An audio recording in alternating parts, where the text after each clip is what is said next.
Hey, what's cracking, Game Skulls? Welcome back to the $1 Billion Grind. And wow, what a week it has been. If you guys saw my notice earlier this week, I was not able to stream on Monday due to inclement weather. Inclement weather in August. Yeah, I don't like that. I'm pretty much done with this summer at this point. But no, we had a thunderstorm hit so bad that it knocked thousands of people out of power for several days. Myself, as far as power is concerned, I got lucky. My power was back up within a half hour or so of the storm, but my internet did go out, and then I had no internet for the next several days. And you know, you never really notice how much you miss something like that until you don't have it. I was able to watch like a little bit of TV, like trying to like hotspot off phones and stuff here, but for work and stuff like that, it really wasn't any good because, well, I'm in my basement down here, so I'm not able to work off like a cell phone hotspot down here because I just don't get good enough of a signal to do anything off of it. And really, even upstairs, like, you know, hotspotting to our TV, like for Netflix or whatever, you know, there's all kinds of buffering and stuff like that that you don't normally have to deal with. But thankfully, at this point, looks like they're finally getting everything back up and running. Most of my neighbors have power again. I've had internet now, mostly for the last couple days, and I guess if the stream suddenly dies, you'll know what happened. It's probably utilities in the area working on stuff knocked me back out. But the good news is we are about to hit $600 million. As a matter of fact, let's take a look at where we're at. We are at 598.7 million. So we're literally just like 1.2 million. I've been going back and forth on this through the week, trying to figure out what the most appropriate way to cross the threshold is. I'm probably overthinking it a little bit. It's not really that big of a deal, but What do you need? I'm thinking that a Cayo is the most appropriate method to use to cross over, just because that's what's got us here more than anything else. So I'm gonna fly out. I don't think I have one ready to go. Oh my, Yorick. How you doing, buddy? Good to see you, man. Good to see you. I don't think I have a Cayo ready here, but I'm going to call up my Kasaka and just see. I know I've got one purchased. I'm just saying I don't think I've got it all scoped out, but it doesn't really take that long.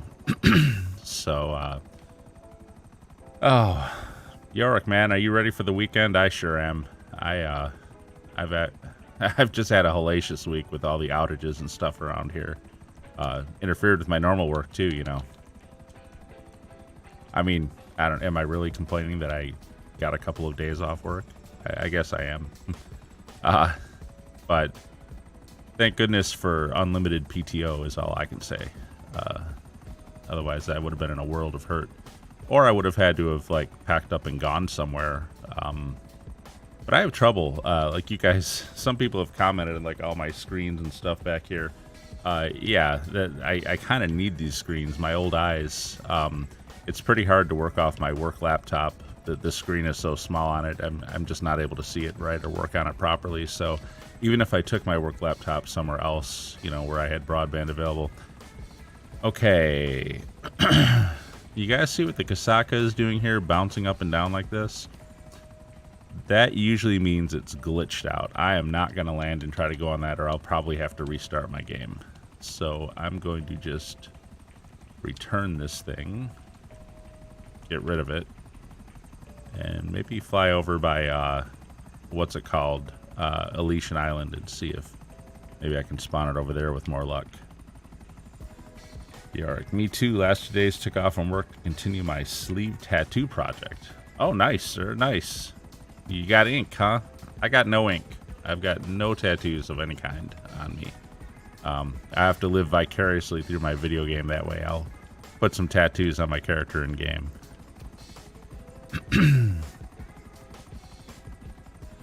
You're getting a whole sleeve, though. Are you doing both arms or just one arm?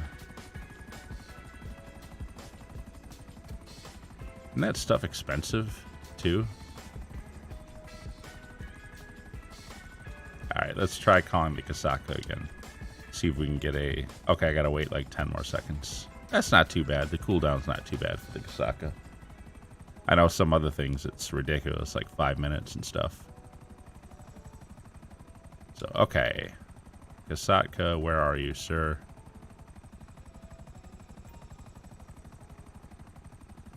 Alright, it's out here. I see it. Please don't start your bouncing thing again. We don't like bouncy Kasatkas.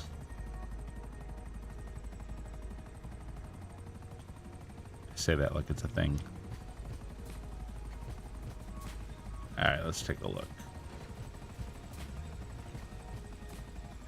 Incidentally, if I end up going to scope out a Cayo, we will be losing that helicopter, but no big deal. They don't charge anything for it. One arm at the moment, other arm already has a half sleeve, and yeah, it's an investment. Yeah, I don't know what. I guess the prices are probably similar across the pond, but I know here in America that stuff is expensive. So let's go CEO. And okay, so I've got hard mode purchase, but I didn't scope it out. You know what the heck, let's just do it. I feel like Cayo is the appropriate vehicle with which to cross that $600 million finish line, just because it's played such a big part in getting us there. But I do have a bunch of warehouses to sell, so we'll definitely be doing some crate sales later. And then I also have, for the first time ever, actually in the history of me playing this game, I've got an entirely full warehouse at my nightclub. So it'll be a full-blown sale in the nightclub. I think that's like 1.9 million or something like that. So that would put us over too if we did that. But yeah, we are close. Close. My plan is to blast right past, obviously. I mean, we're right at just about 599 million. My plan is to blast right past 600, maybe up to around like 607-ish, something like that. Pegasus is telling us about our helicopter. Do not care.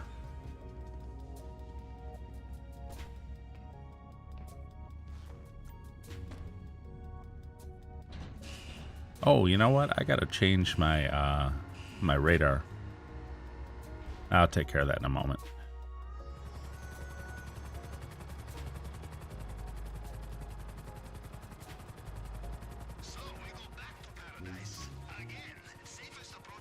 I really have not done a lot of Cayo like since the update. It seems like I do them. I mean, I know there's such a big cooldown on it for solo, but even so, I feel like when I have it available, I'm so busy with other stuff that I've been running lately. I haven't even checked out the bonuses yet for this week because I had outages going on all week long. I'm going to land down over here and take this guy out with a machine gun.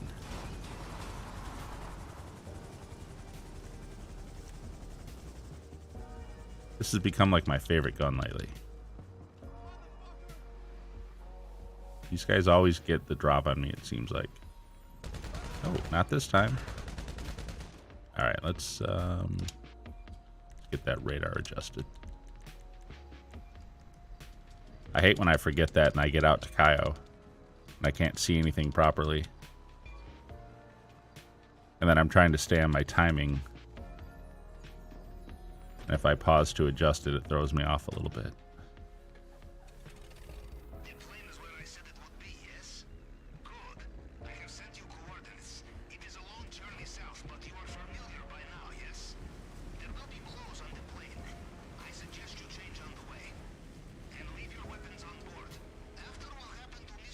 This beautiful sunset here in Los Santos. York. I'm gonna look for a bit, grinding myself and using one arm to type. I understand, sir. No problem at all. No problem at all. Good to have you, man. Good to have you. Even if you're playing your own game, you just got me on in the background.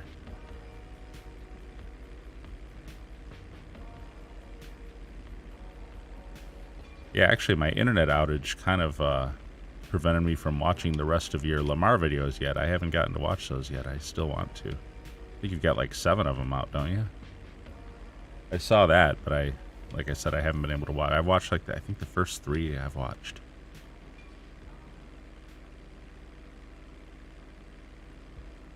So you got to be careful with this thing on this peak. A couple times, you know, if you tilt these things up too far, like climbing for altitude, the engine will die on them. And that particular mountain peak right there, I've crashed this a few times on over the course of doing it a million times. Paleto Bay is like the worst location you can get for this mission too. It's like the maximum distance you have to fly this slow plane.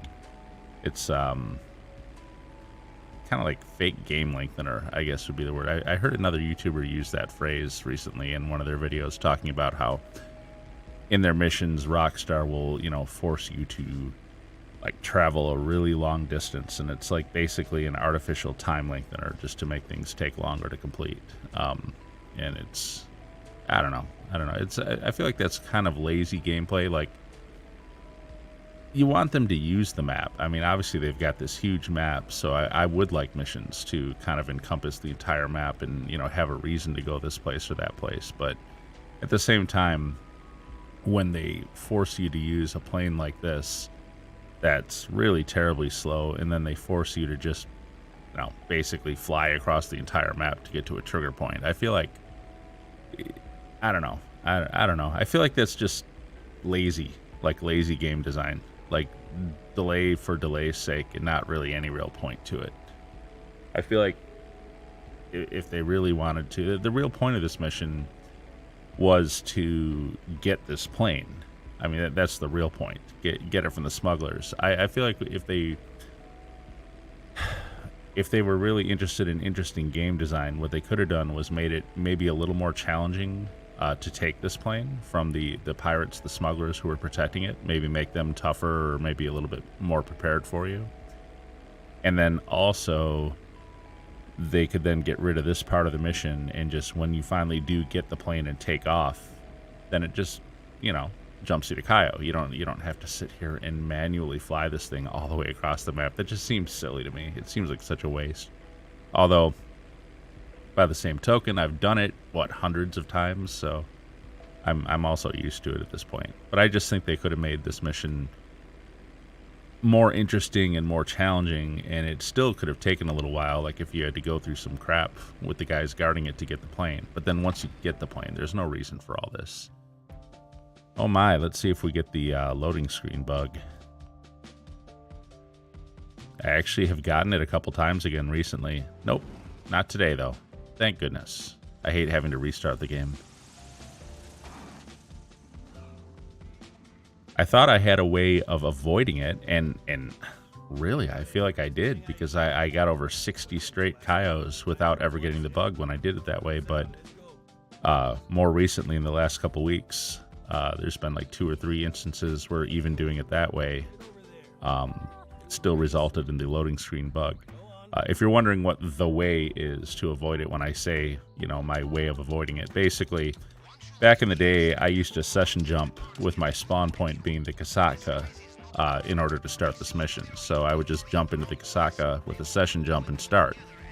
And literally 50% of the time, I would get the infinite loading bug when I flew into the Cayo, when I flew into the trigger point to go to Cayo. What I discovered was that if, rather than session jumping into the Kasaka, you know, spawning into the Kasaka and never leaving it, if I just, you know, spawned out somewhere in the map or whatever, and then just called for the Kasaka, flew out to it and entered it manually, then, like I say, I had like over 60 Cayos in a row doing it that way, that it never ever gave me that bug. So I thought I had it figured out, but again, recently, last couple weeks or so, like 2 or 3 times, even doing it that way, I also still got the infinite loading screen. So I apparently have not 100% solved it, just mostly, I guess. Also, those instances where it came back have all been after the summer DLC update, so they might have broken something with that update related to that. I know they made some changes to Cayo prep missions in general. For instance, the cameras at the pier are working again for the fingerprint cloner, whereas they weren't working before. You could walk right through them and never get detected. Now you do get detected. A few other minor changes here and there. Tell you what I wish they would change. I wish they would change the beginning of the actual heist when you choose the North Dock, and stop pointing the boat right at the cliffs and gunning the throttle right before it gives you control, making it, you know, sometimes hard to avoid crashing into the cliffs at the beginning of the mission. I wish they would change that. That was something new that was added. I don't know exactly when. I think maybe with this version of the game, but it didn't used to do that. It used to start you off going parallel with the cliffs, which makes way more sense, and also no danger of crashing. So what do we got for secondaries here? We got Coco here. Oh, pretty sparse. So we got a Coco here and 2 brownie mixes. 1 brownie mix on this side and 1 on the other. So when I come here for the main, gotta wait for that guy to turn around and move a little further. So when I come here for the main heist, what I'll do is I'll grab the Coco from this side of the water and then the brownie. I'll grab the brownie mix from this side of the water and then the Coco. And then I'll cross over to this side over here and I'll grab the last brownie mix, and that will fill up my bag. It's not the greatest loot. Basically 1 Coco, 2 brownie, 1 Coco, 1.5 brownie mix is all I'll really have room for in my bag. It's not the greatest loot, but it's not the worst either. Still better than cash, which sadly sometimes you have to grab. Boy, I'll tell you what, since the update, Cayo is ruled by tequila these days. Oh, this is the other thing that kind of changed, this jump. I don't know what is going on with that jump, but I can't make that jump anymore right there. I feel like they changed something there. It's not, I don't know. I need to go back over my previous footage and see exactly where I was hitting it. I don't know if I'm hitting the cliff somewhere different or if they changed something. I haven't heard anyone else talk about that. So maybe it's just me. But it seems like that has been changed. I have a hard time jumping that cliff now, and it used to be really easy to do. Maybe they want us to sneak through that gate and stop doing the motorcycle jump. Wouldn't surprise me. Artificial game lengtheners, as I said. All right, we got a guard here, so it's going to be upstairs. The ladder that I would never have the stones to climb in real life. I'm terribly afraid of heights, especially in a wide open area like this. It's like my worst nightmare.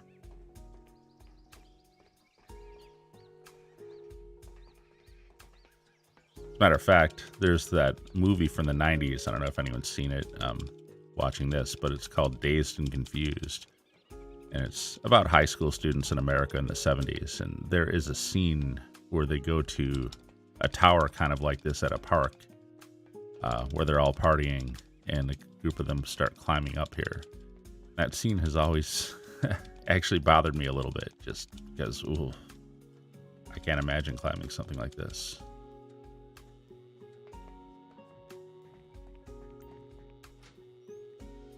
That's why those viral videos of those people being crazy on the tops of buildings. Ugh. Darwin at his finest. So it looks like this, yeah, it'll just be 2 times 10 and then 8 and 1 at their normal values. Do the maths.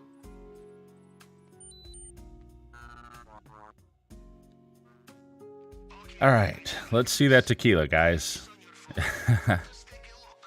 I got to start my spreadsheet again. I have not been doing it since the change. I used to track like how often I got pink diamond, how often I got bearer bonds, how often I got the necklace. And the new percentages are brutal. They really are. I get tequila almost every single time. Hey, look at this ruby necklace. All right, not bad, not bad. It's a sad day when you're excited for the ruby necklace because you get tequila so often. So I think I do need to change my boot options to Kasaka because I've been spawning in my office. Let's see. Kasaka. Invite only. Boy, I'll give him this though. I'm complaining about like artificial time lengtheners in their missions. But giving us the ability to do all this stuff in invite-only sessions, jumping sessions to invite-only is so much quicker than public sessions. You look how quickly I'm in the session pretty much already. Well, just about anyway. But here we go. This is so much faster. If I were joining a public session right now, we'd still be at a loading screen, and we would be for a couple minutes more. This is so much faster for that. You know what? I didn't pay attention. Are we near the airport, I hope? Let's take a look. No. We want to be over by Elysian. I think I can probably hit the Merryweather sub from here, but, you know, I probably should have at least launched the mission first. Oh, well. I'm here. Let's just move. The reason I say I should have launched the mission first is because if it doesn't give me the Merryweather mission, then I actually want to be where I was. So we'll see. Silly. Order of operations. So when I launch this, if it does not give me the Merryweather mission, I'll just have to run back over to the seat and move back to Vespucci Beach where I was.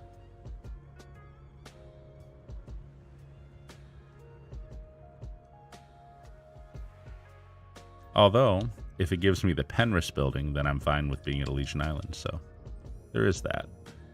We'll see. Let's see what it gives me. So we're going to do our weapon loadout.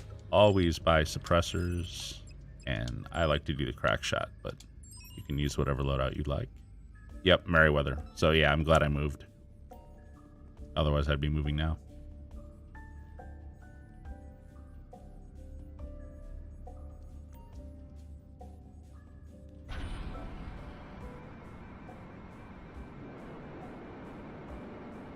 Oh, look at that cloud. Nice.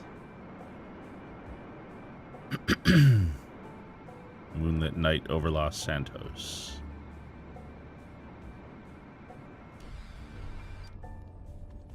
All right, let's try again. Think we can get our record? My record is having to blow up the helicopter 8 times before I finally got the office mission. Crack shot. Merryweather number 2. And for those who don't know why I'm doing this, this mission where you go to Merryweather and you have to follow this helicopter, it is absolutely not worth it time-wise to do it. It takes forever to finish the mission. The helicopter that you follow travels, talk about artificial time lengtheners.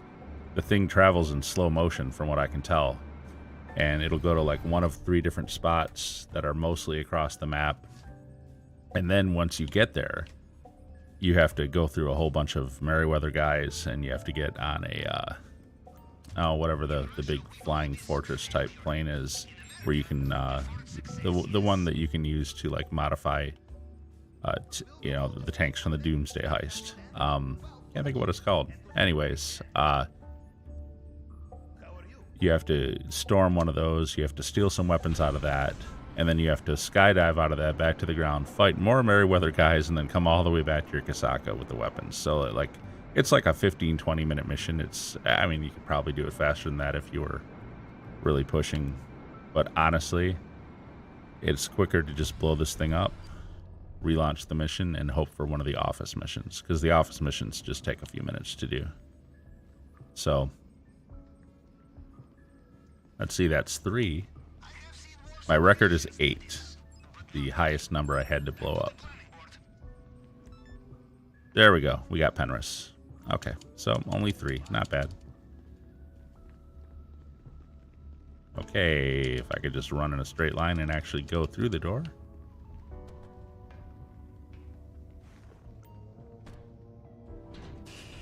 I love this game, but I feel like the controls and the character motion are just absolutely god-awful. Like, your guy, he just, like, he stumbles all over the place. You can't just run in a straight line. He's always, like, bopping to the left and the right. And it messes you up in certain circumstances, too. especially when you're like hiding in cover and you want to move a certain way, or when you're getting like out of a vehicle, particularly off of a motorcycle. I think too. I don't know how many times I've knocked over my bike trying to walk away from it just because my guy won't walk away in a straight line. Or you try to go through a door like you just saw and you crash into the wall to either side.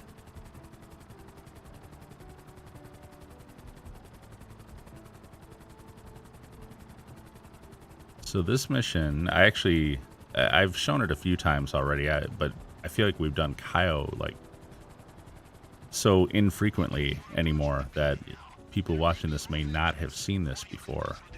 When I take these guys out, I'm now going through the living quarters part of the office, and there's actually like one less guy I have to deal with this way. If I can stop this thing from swaying, just land. There we go. Thank you, sir.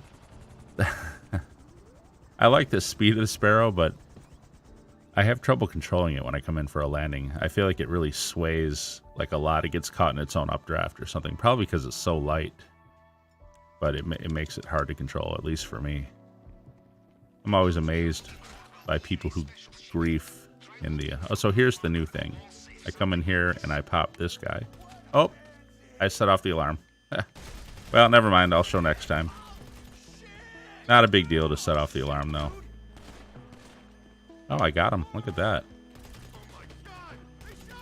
Ah, that guy. He always does a good job of like hiding. I really don't like to use the rocket launcher in here because the whole place will catch on fire. I think he's done. All right. These guys are not hard to deal with, though, even if you set off the alarm and you end up having to take them all out. They're pretty weak. If you just stay in cover and deal with them.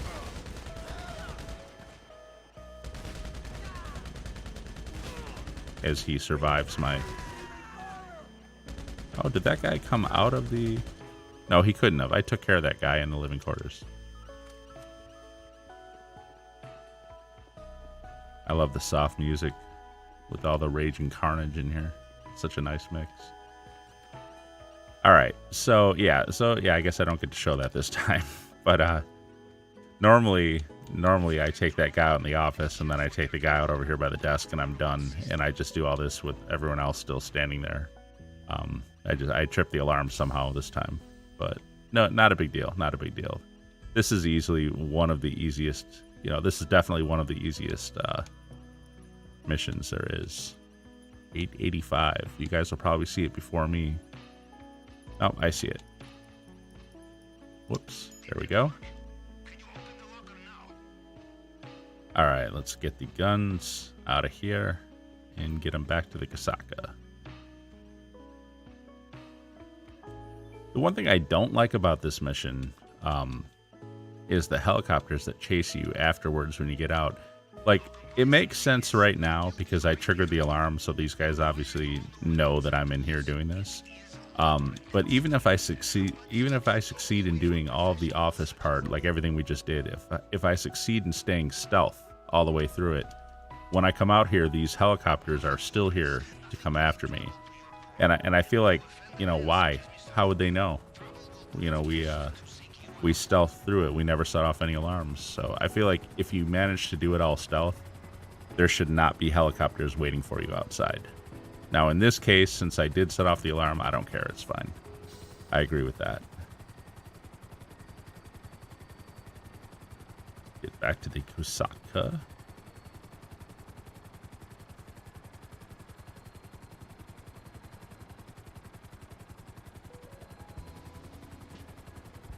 I do like the speed of this thing. This is definitely a speedy helicopter. You can really move like over a lot of distance really quickly in this thing. I just don't like the wobbly, like hard to control, hard to stay on target with it.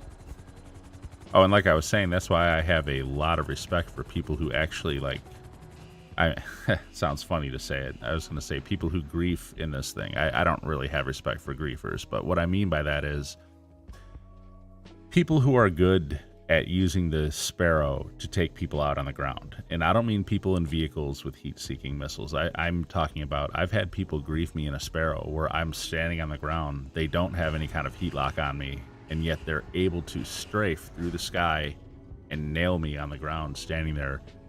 I would have such a hard time doing that in that vehicle. I don't think I could do that in that vehicle.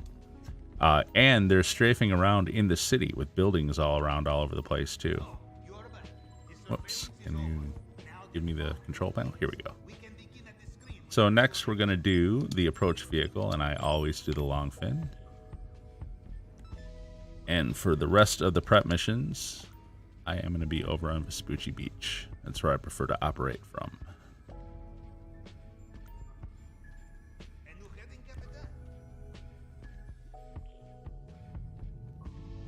And I already have my radar adjusted. I'm going to have to remember to set that back down before I actually go to Cayo proper, though.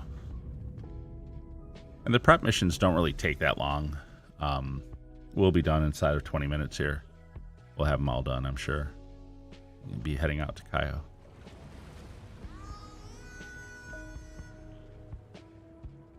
I'm actually going to bring the Kasaka in closer to shore. I have found that that saves me some time also, if I don't have to fly quite as far out to get to it when I'm going back and forth between the prep missions. I pretty much just take it kind of like out to like even with the end of the pier.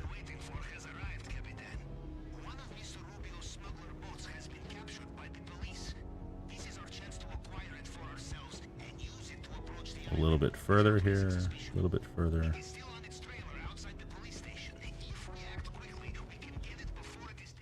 There we go. Might not be quite as far as I usually go, but I don't want to ground it up where it starts going like too high.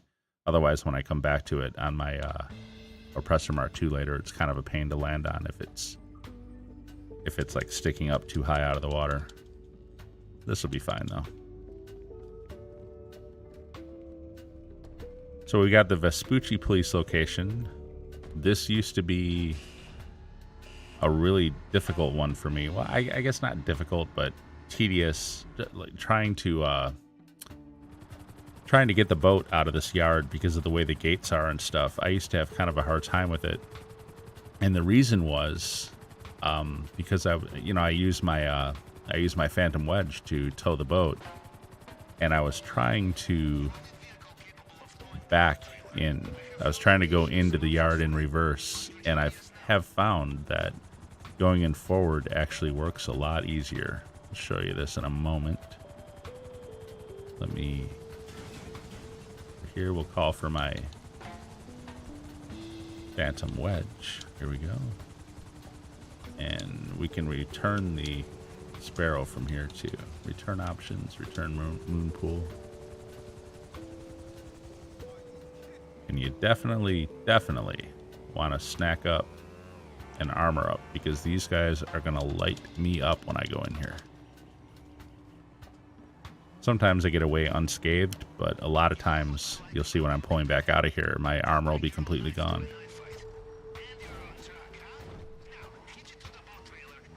Zephyr. Hey, Mock, I'm out of state in Illinois. How's it going? Hey, buddy. Nice. Yeah, it's going good, man. Going good. I'm about to cross that 600 million threshold once I finish this Cayo. And then I'm going to blast right through it with a bunch of nightclub sales and... oh, no, I did not. Did I really? Okay. Wow. All right, guys, this is a fail. My bad. All right. So let's I guess I'll just return my personal vehicle here. Turn it to storage. It looks like they did I lose the long fin, or did it just move it up onto the road? I think it might have just moved it up onto the road for me, which is cool if it did, because then I don't have to restart the whole thing. Where the cops are really after me though, although they may not have an easy time finding me down here. I don't see the boat anywhere. Maybe it's not on the radar though. Hold on a second. I gotta see. I'm gonna call my my phantom wedge. Wow, the people are in a tizzy, aren't they? I could just let the cops take me down, actually, and then the wanted level will be gone. Let's give it a second. All right, let's hope I can run across the street without getting run over by a panicked. Well, this just got interesting, didn't it? So I saw the boat kind of disappear. Yeah, I think I see the blue over there. Let's see. Let's see. This may still be salvageable. I think it is, actually. Yeah. Nice game. Nice game. Wow, that motorcycle guy just got jumped off of my thing. Here we go. All right. Wow. Okay. Well, look at that. Look at that, guys. A good game mechanic from Rockstar, even if it is a little unbelievable. The boat got teleported up onto the road for me. I just had to return my Phantom Wedge and then recall it, and then I was good. I thought I was going to have to restart the mission for a moment. No big deal. No big deal. These things happen. Anyways.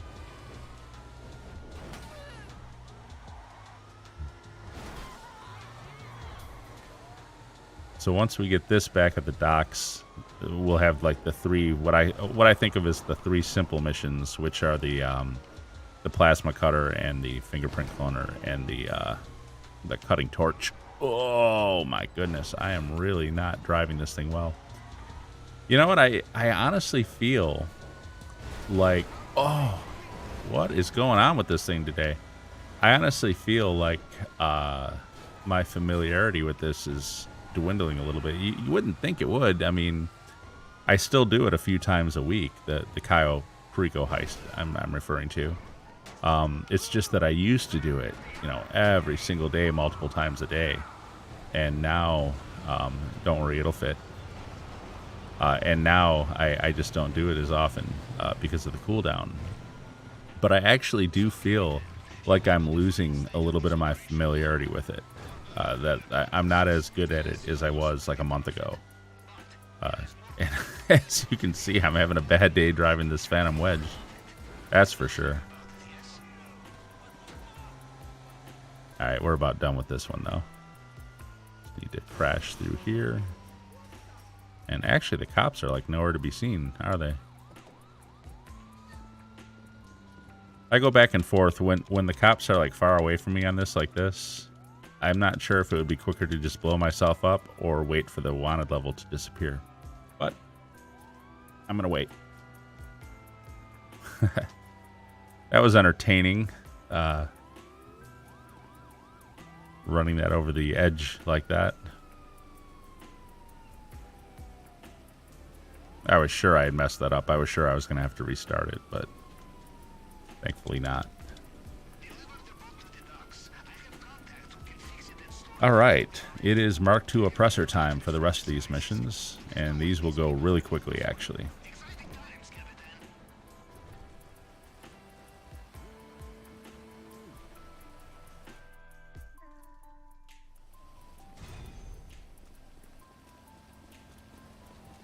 Oh, I also have, that's right, I just noticed the message that popped up. I have all my safes to collect also. So let's return this guy. And yeah, I'm not sure if my Oppressor Mark II is currently my active vehicle, so I'm going to actually call it from the service menu out of the terabyte instead. Oh, it's already here. Nice. Nice, nice, nice.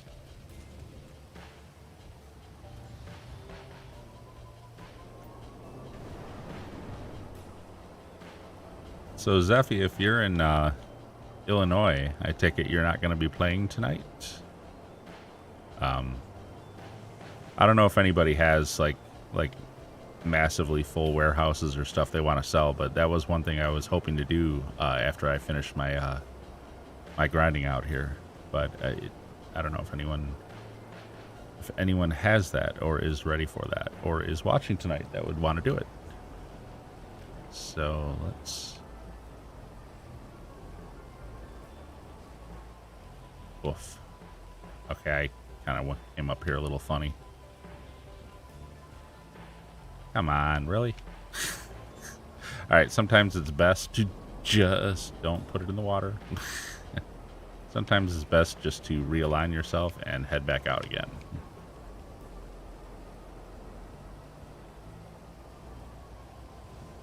There we go. Much better. It can be a little tricky to park on there sometimes. And you don't want to leave it, if it's not sitting solidly on the Kasaka, you don't want to leave it there.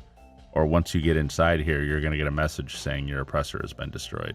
And that is annoying. Because then there's like a 5-minute cooldown before you can call it again.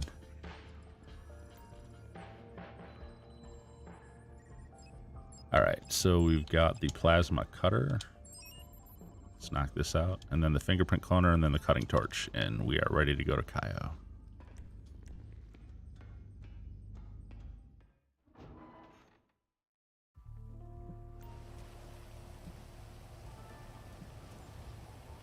But yeah, guys, I am so done with summer at this point. The heat, the humidity, just miserable. And now the storm this past week. What a nightmare. I feel really bad for my neighbors who are without power for like 3 or 4 days. Because that means they don't have AC.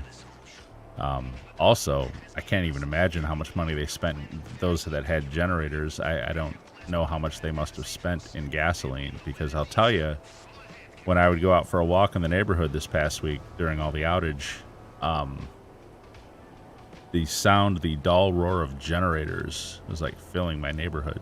A lot of houses had them. I'm kind of surprised how many people have them. But I guess, you know, these days you don't want to do without power.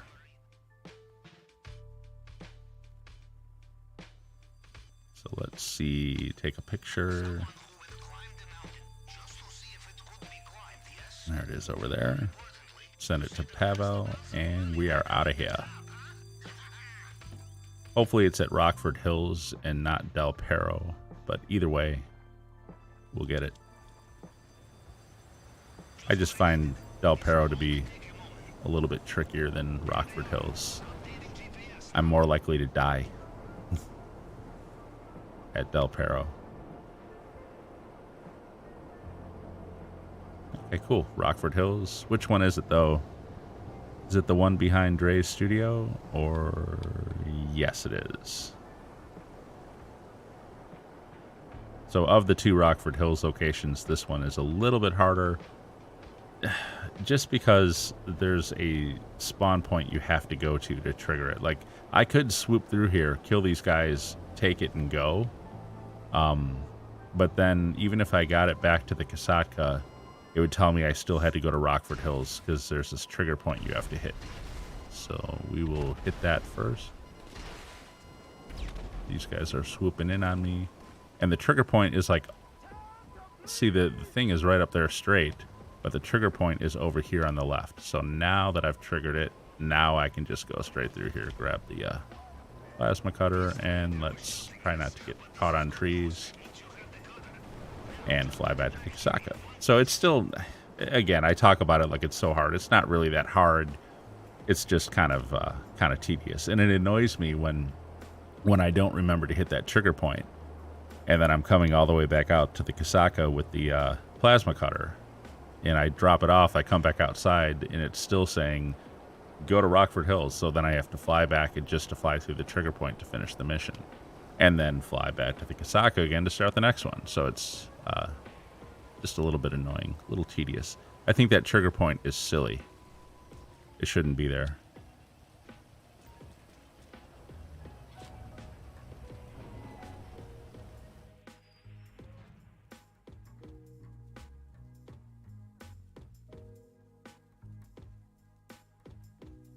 Come on, loading screens. I feel like I can jump sessions between invite-only sessions faster than I can go into my Kasaka. Tell you what, that is definitely true.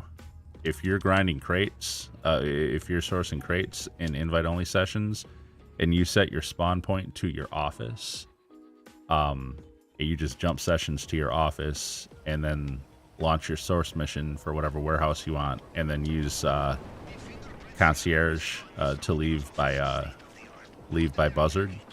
It is much, much faster, even faster than using the terabyte, which, you know, I wonder if they fixed that. I bet you they haven't.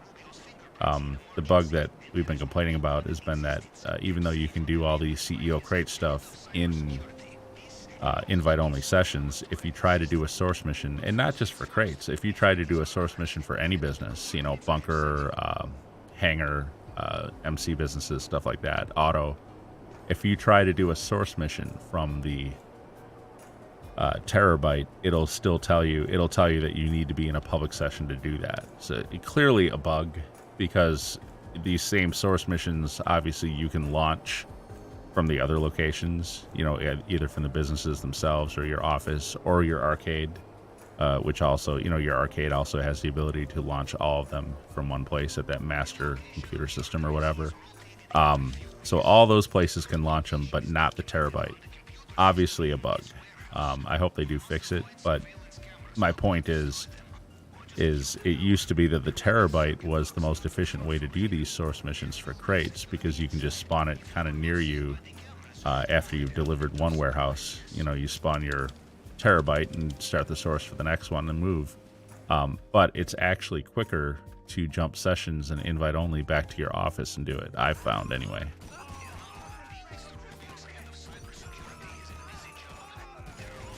And that's just because the invite-only sessions load so fast when you jump them.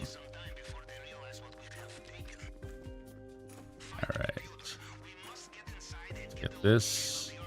I'm glad we don't have any weirdness with that guy right there. Sometimes he ends up in a very bad position over that computer, and I'm not a fan of the graphic that happens as a result, though it does make me laugh. All right, come on, let's go. Tell you what, since they fixed the cameras at the pier, they've also seemingly turned up the percentage of it being there also. We'll see where it is in a minute. I think this one's going to be actually back by the railroad tracks, maybe. No, maybe not either. Looks like this one may be under the bridge, which this is the one that I almost never get anymore, actually. Or I feel like I don't get it as often as I used to. You know, that's the funny thing with that too, is you don't really know, like because it's a random thing, you know, which one you get. It could just be that that's what the random generator is giving you, and maybe they haven't changed the percentages at all, and it just seems that way. You never really do know, unless they decide to tell you. Which they don't, because Rockstar doesn't communicate with anybody. Ever. Under any circumstance. Okay, gotta come back here a little ways to get that trigger mark. There we go.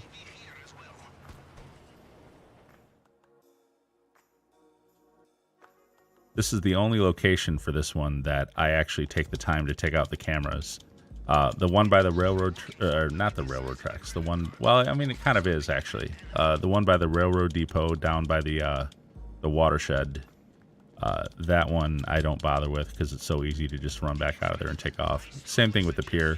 Even if the cameras see you, if you have your oppressor right there, you just take back off. But because this one is under the bridge, it's not as easy to take off from here. You get caught on a whole bunch of stuff if you're in a hurry. So I will take the time to take out the cameras just for this location, just so that I don't have to deal with people coming after me now.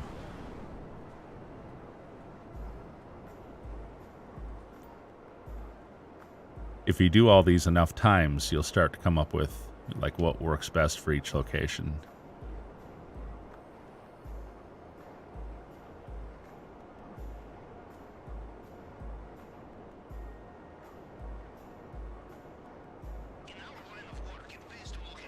All right, so we got the fingerprint cloner, and all we have left now is the cutting torch, and it is time for Cayo.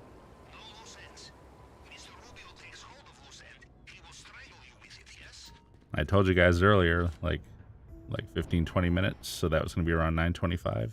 It's 9:21, so yep, right on time.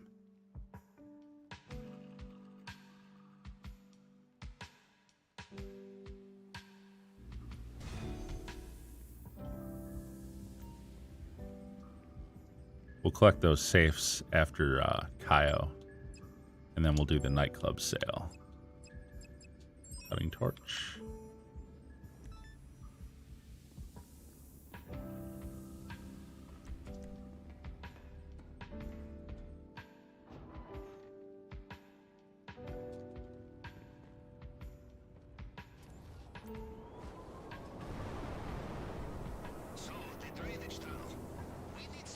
So this is either going to be at the construction site kind of by ammunition.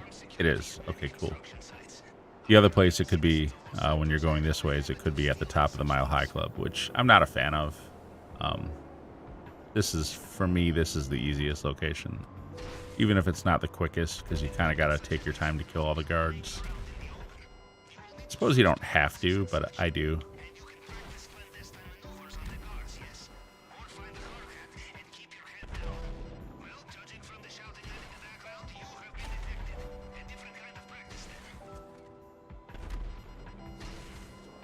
Almost done here with the guards. I don't think there's any more. I think that's probably it. There might be one or two stragglers. If there is, I'll take them out with the shotgun if I need to. Assault shotgun. Learn that you should always check. Yes, always check this toolbox right here. Because it's right next to the where I park my oppressor. So we are ready. Let's return this to the Casaca and we can go to Cayo Perico. And it is time, gentlemen, to break the 600 million mark.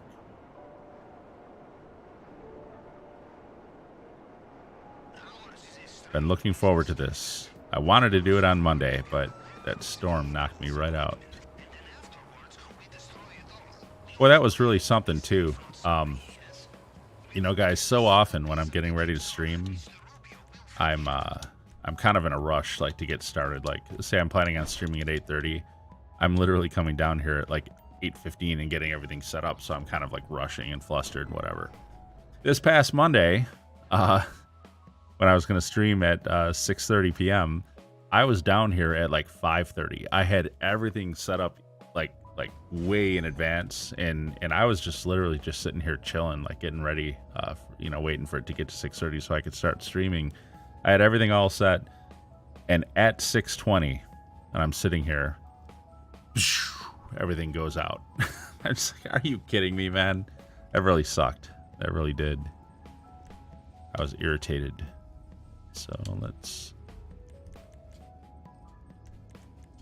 Also, I don't like having to post those little like text message videos on my channel to tell you guys. Like I posted the one saying, you know, no stream because of the storm. And I did one last month too, no stream because I had a family emergency. I don't like having to post those, but if you don't have 500 subscribers on your YouTube channel, then you don't have the community tab available to you. So you can't post like little text messages the way like the bigger channels can do. So it's really my only option. Thankfully, I have a really easy free app on my phone that I can use to create those. And it literally only takes like a couple moments to do it. So at least I do have that option and I'm able to notify people, you know. So anyways, it is time. I got my radar set. Yep. It is time for the finale. And this should take us over the 600 million mark. Let's knock this out.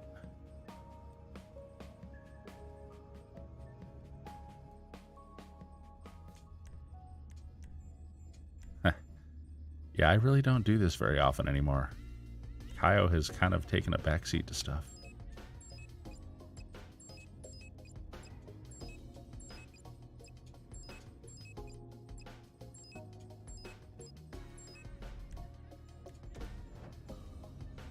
All right, try to shake the rust off, see if we can knock this out fast.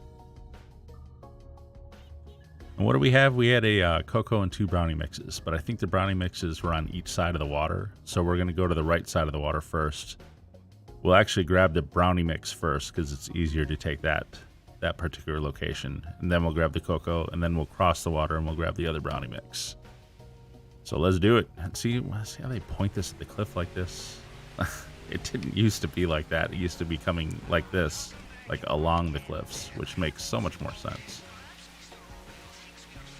And it is possible, I have learned, to capsize this boat and lose it.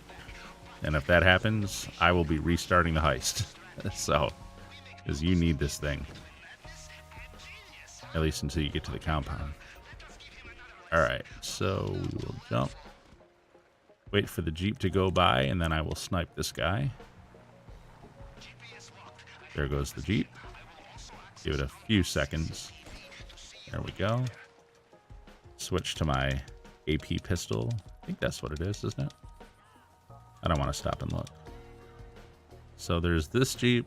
Now there's a second Jeep coming that sometimes messes up and ends up coming over onto this side.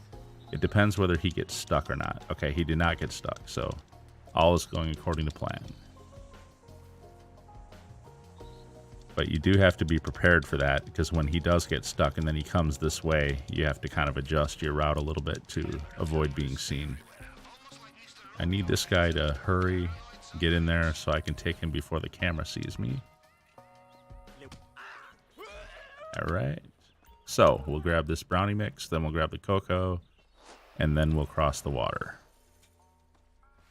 Come on, come on, move, move, move, move, move. I'd like to get this and get out of here before the camera swings back again. Otherwise, I'll have to wait for another pass of the camera. Looks good, though. I'm looking at the camera on my radar, and yeah, we have plenty of time. It's pointing the opposite direction right now. So we will head out here. Oh, I gotta grab the cocoa. I'm so used to going to the water right there, usually after that. Alright, here we go. Let's grab the cocoa, and then we'll cross the water. Move, move, move.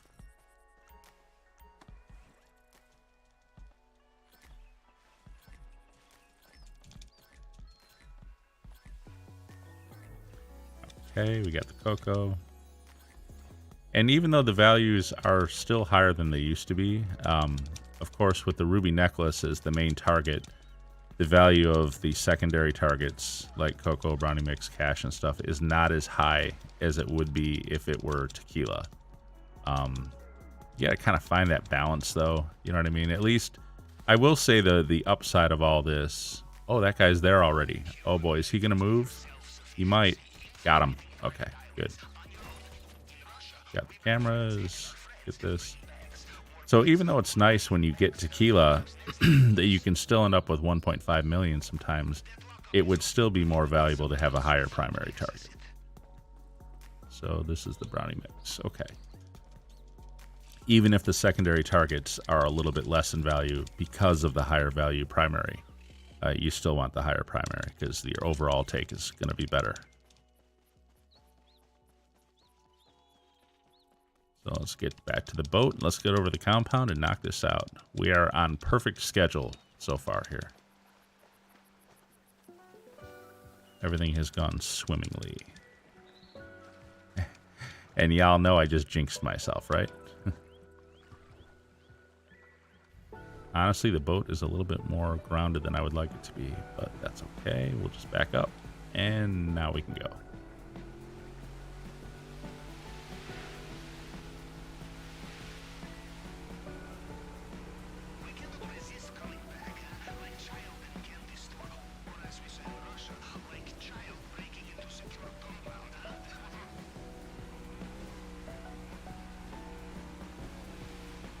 They really need to get that quality of life update in here where you can turn off the NPC phone calls and messages. Oh. Pavel drives me nuts. Although he's only second place for most annoying. Most annoying is if you do the auto shop stuff. If you do those like little mini heists out of the auto shop contracts. Listening to Sasanta and Moody Man go on and on the phone.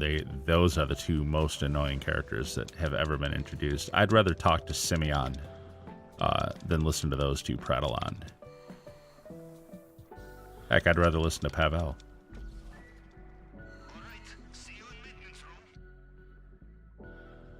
Alright, see if my thumbs can stay on target here.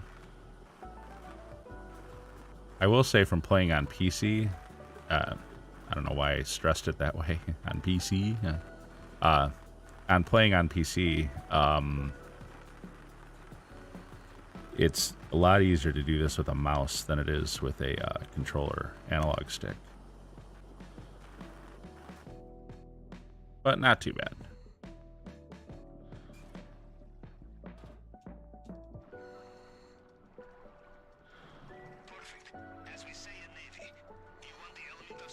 All right, once we get through here, that's where the timing really kicks in. It's like the guards all start their patterns right as you leave here.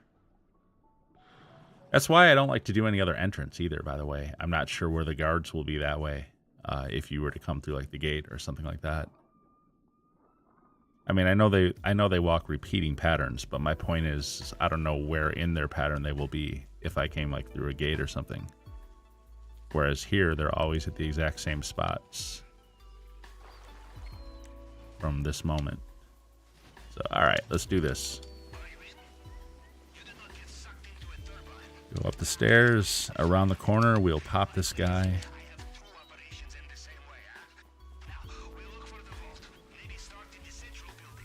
Here we go. Come on. Got him. Watching the other guy, waiting for him to turn. He turned. We're going to jump down, go to the right, and pop him. He's far enough back that I'm not worried about that camera, so I'll skip that. We did get the gate keys, which is good. Take care of this guy. I've been having some trouble lately shooting through here. There, got him. I ignore this guy through the gate because half the time I hit the gate and set off all the alarms. So we'll just pop this guy instead. Oh, hello. Oh, you gotta be kidding me.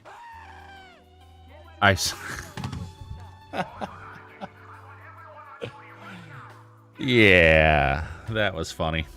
All right, guys. And this is what you do when you get caught. Find new session, invite only, start over. So I bumped into that guy. And he actually had time to get his gun up and take a shot at me before I popped him. So that set off the alarms. And if you set off the alarms, you may as well restart unless you feel like waiting through like 30 or 40 more guys while they're all coming at you from all sides, while you lose all your secondaries and you also lose the elite challenge bonus. So trust me when I tell you, it's better to just restart. Anyways, sorry about that. It was going so well too, wasn't it? I was really in the zone there, and then I bumped into him. It happens. Every now and then it happens. All right, let's try this again.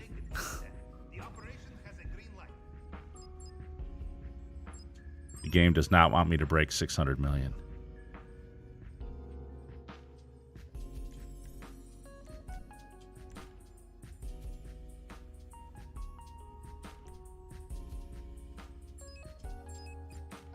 But that's kind of what I'm talking about when I say I'm feeling kind of rusty at this. Like, because I used to do this 3-4 times a day, and I would run through it. I could go 50 in a row without ever making a mistake.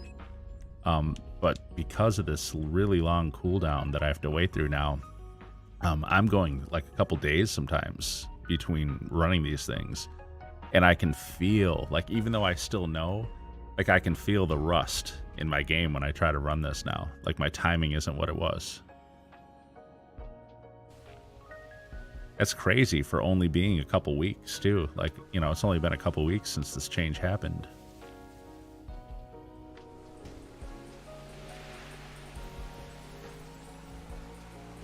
Actually, it's been over a month now, hasn't it?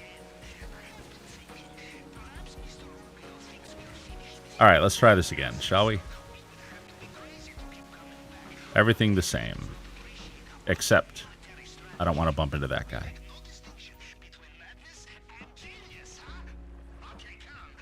The only thing I'm concerned about that might be different. Really? Whoa. Okay. Yeah, that's not good. My guy just decided to jump off. Okay, Jeep's just going by, so I can still get this guy. Got him. All right. We're fine. We're fine. The only thing I'm concerned about, though, which might be different now that we do it again, is whether or not I get the gate key from that one guard. Gate key is nice to have because then I can go downstairs and just do the 2 fingerprints.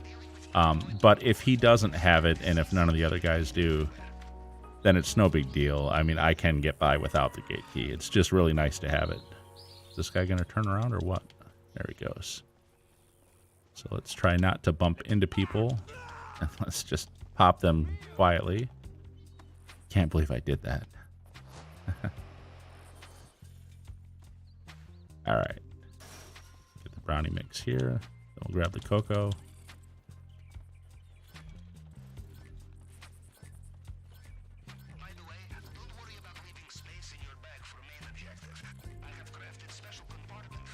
All right, let's move before the camera swings back. It's pointing in the other direction now, so our timing is actually very good.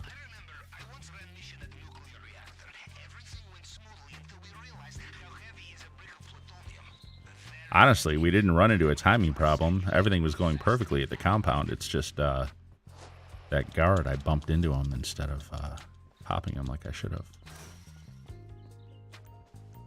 It happens, like I said. I've done that before. Not just on him, but on all the guards at one point or another. Okay.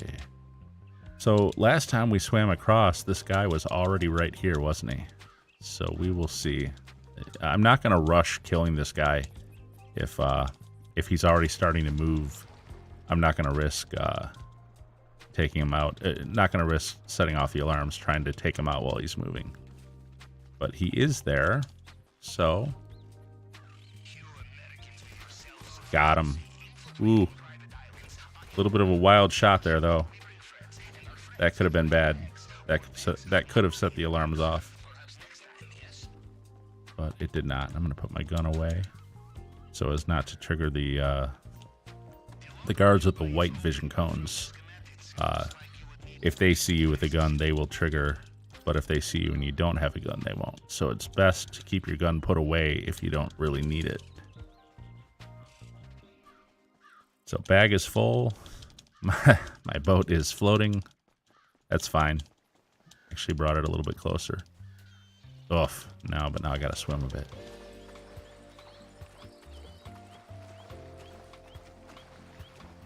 And here we go.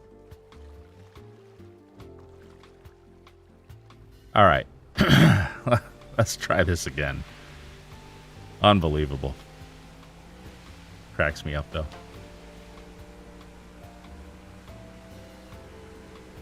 I'm just nervous about the 600 million, man. That's what it is. The pressure is on. We finished this heist, and I'm over 600 million.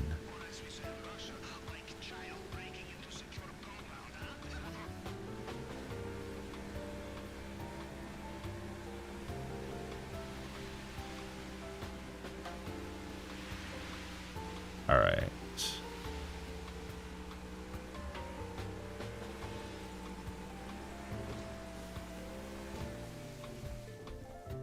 The nice elevator-esque music to accompany this.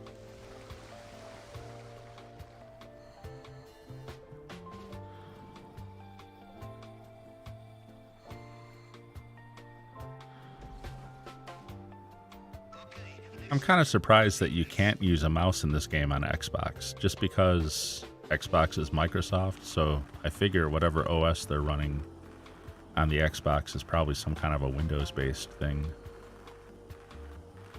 Like, you know, deep in the background. And they kind of have native support for mice. They probably don't want people using mouse in these games, though, just because of the accuracy, the advantage you would have over people using controller. Excellent. Did I ever tell you about the sewers in my hometown? It was there I first decided to join the Navy. Perhaps it will have the same effect on you. We'll see. Off you go. All right, here we go. Now, try not to bump into this guy. Try to stay on schedule here.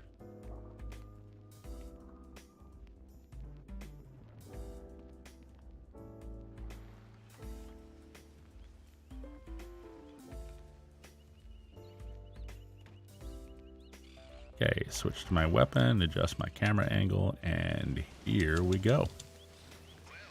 Judging from the lack of terrified screams, I will assume you made it through the uncharted tunnel and into the den of strung out. Alright, round the corner, pop this guy. Going according to plan, huh? Actually, a little bit early. It's fine. Gotta be careful, I don't want to alert that juggernaut. He was kind of close still. Alright, I'm gonna jump down here. I don't think the camera can see it, but I'm not going to risk it because he is kind of far back. He did not have the gate key this time. Maybe this guy will. Let's see. He did not either. Okay. All right.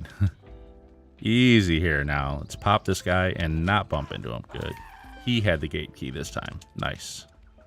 There's one guy left at the top of the stairs.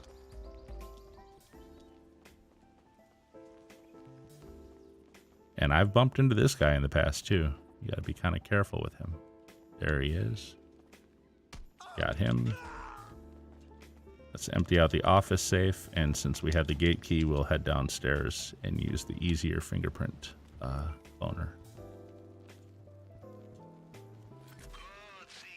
Not much in the safe, honestly. That's kind of lame. Looked like it was only about 50 grand or something.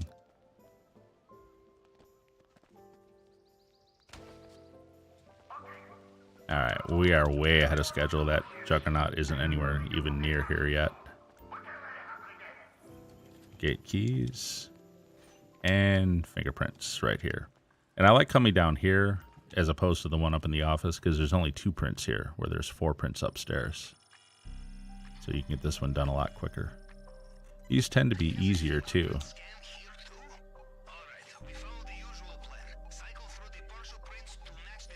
There we go. One more.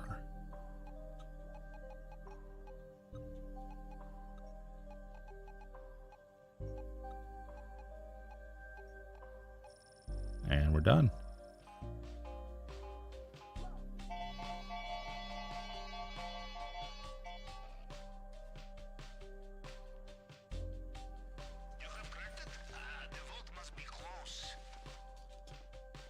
And my guy is kind of like not moving as fast as I want him to. I'm hitting the button to run and he's not. I don't know. Like I said, the movement of this game is so wonky sometimes. All right. Can we... All right. I don't want to take too long down here because I want to come back out when the juggernaut is like at a certain point. Now, the only thing is we came down here way ahead of schedule, so we can afford to miss a few steps while we're in here. And it'll be fine. So, okay, we got everything. Okay, guy, go through the door, please. I don't understand that about this game, man. Like, your guy just seems to want to stumble off to the side half the time. So, okay, there's the juggernaut. We're waiting for him to turn. He turned. He's got one more turn to make. And there we go. The guy by the main gate has just turned around. So we are clear. Just need to get through this door. All right. Well, that went pretty smoothly, actually.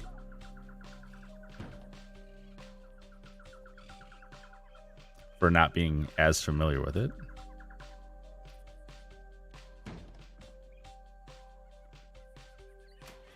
All right, so now we just need to take care of the guy by the motorcycle and jump out into the sea, and we are done. Here we go.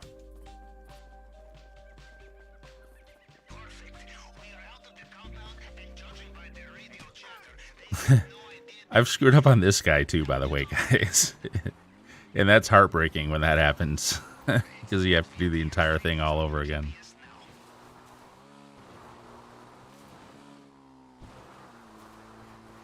But I have bumped into him also.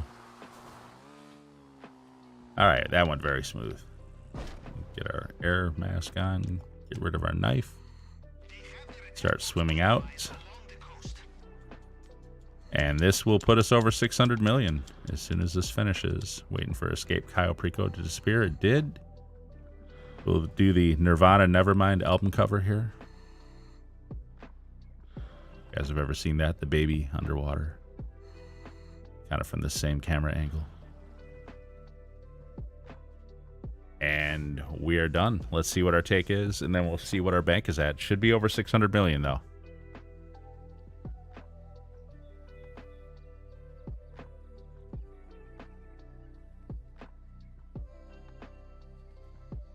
Our take should be over 1.5. I'm going to guess like maybe 1.53 or something like that. 5.4 maybe. Let's see. 1.525 is what it will be actually. After we get the Elite Challenge.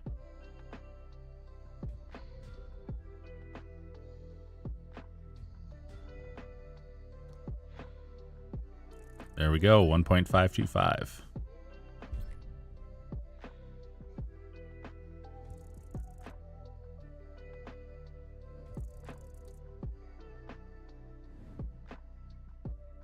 I'm also leveled up to 350 at this point.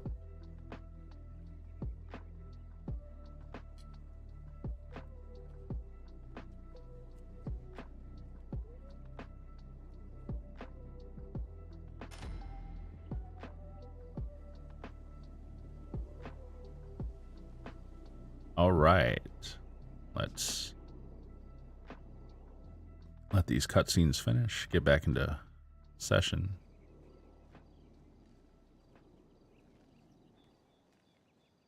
All right, moment of truth. View my bank balance. 600,276,662. We are at 600 million, guys. Woo! Finally. Pressure in that Cayo to do it. Unfortunately, I screwed it up the first time. But anyways, so we have hit it, and someone just ran over my oppressor. One of the AI drivers did. So now that we're at 600 million, now I want to blast right past it. I'm going to do my nightclub sale, which is going to be like 1.9 million, I think. Well, I guess after Tony's cut, it'll be 1.8 million. Because he'll take 100 grand. Actually, I'm going to collect all my safes, too, on my way there. Get that done. And then I've got basically 5 warehouses with about 1.5 million worth to sell. Actually, what I'll probably do... I don't like sourcing above 77 crates because once you're over 77, you end up getting raided in your warehouses. And if you AFK grind like I do, like waiting for your product in other places to build up, the warehouse raids are terrible for you. You'll come back to the game and lose half your crates. So, or a lot of them anyways. So what I will do is I have all 5 warehouses at 77. I'm thinking what I'll do for each one is I'll do a 3 crate source mission, and then I'll sell it. And then I'll move to the next one, do a 3 crate source mission, and then I'll sell it and move on that way.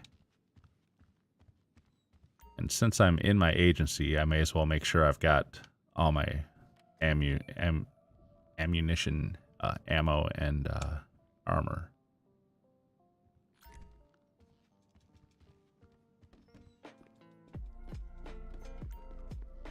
Oof. And snacks too. I love the fact that they have a snack slot for Sprunk now.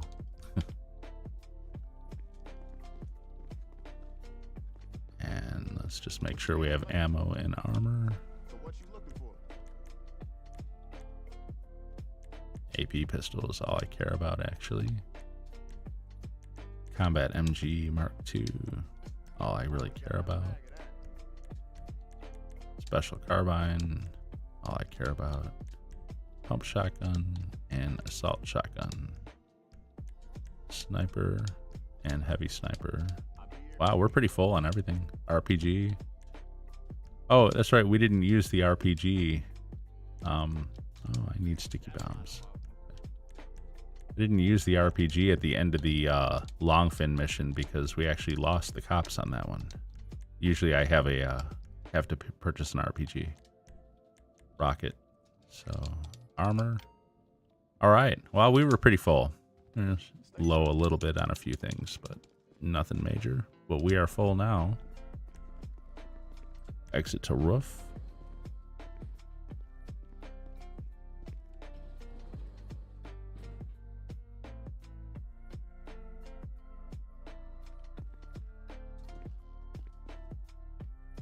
And we will run to the...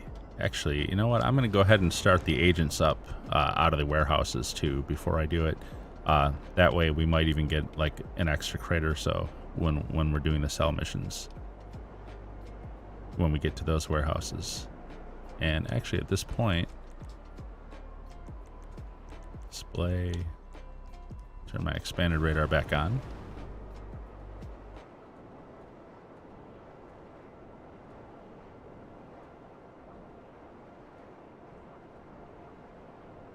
And we'll just go right up the row. I've got all my warehouses in a row up here. Well, 4 of them, and then the one at West Finwood. I was tempting to buy the one over at Elysian Island there because it would be really close to this one also, but I don't know. I kind of don't like that location. Technically, it might be closer though.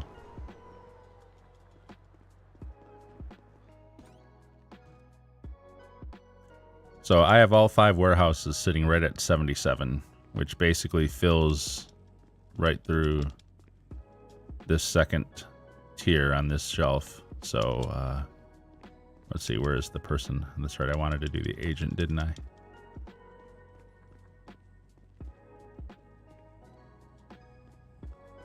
Ha, she's right there. What's up, homie? This girl cracks me up. Sure. Bye. Whatever voice actress they got for her was hilarious. Hola, what's up, homie? Bye.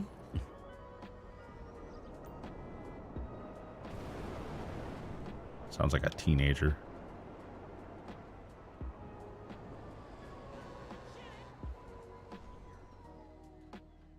All right. So we'll just set off these agents, and then I will finish collecting my safes from the arcade and the nightclub. I'm not going to worry about nightclub popularity right now. I normally keep it maxed out to get that 50 grand every 48 minutes out of it. But it's okay for right now. I'll get the nightclub popularity back up later.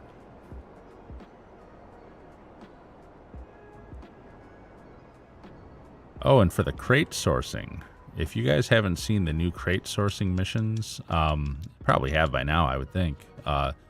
There's the one where you have to go, set off the explosives in the underwater containers. I will not do that one. Just like the Merryweather mission for the weapon loadout for Cayo. I absolutely refuse to do that crate sourcing mission because it just takes way too much time. I'll eat the 18 grand in jump sessions and try again. And thankfully, so far, I have not gotten it twice in a row. If I do, I'm going to be irritated because that's going to start cutting into profit then. But yeah, I don't think it's worth it time-wise to do it.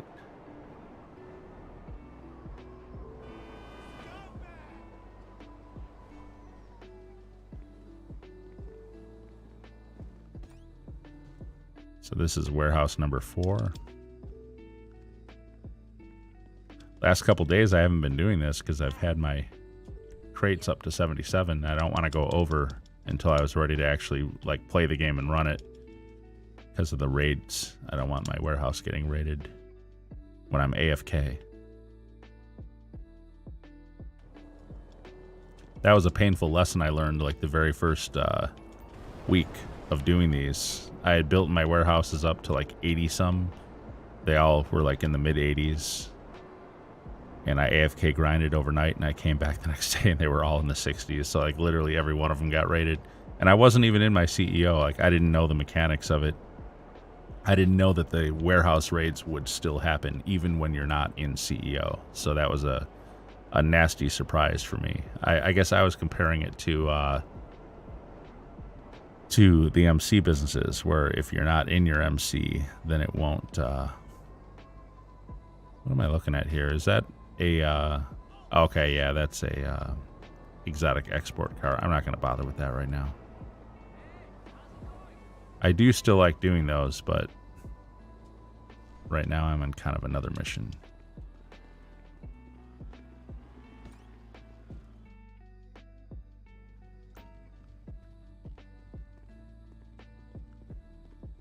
Yeah, people ask me what I'm going to do after I hit the $1 billion. Spend my time on the fun stuff that doesn't make so much money that I like to do, like the exotic exports. I mean, really, we're at 600 million. Do I need any more money even now? Not really, but I want to hit that billion. It's good to have a goal, you know. So, all right, I've got all my agents started. So in 48 minutes, they will have gotten some crates for us. I don't think I'll have them all sold by then.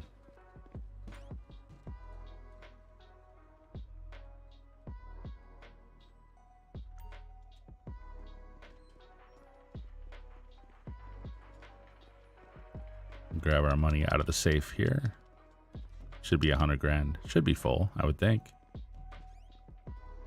I think we saw that message earlier that it couldn't add any more because it was full.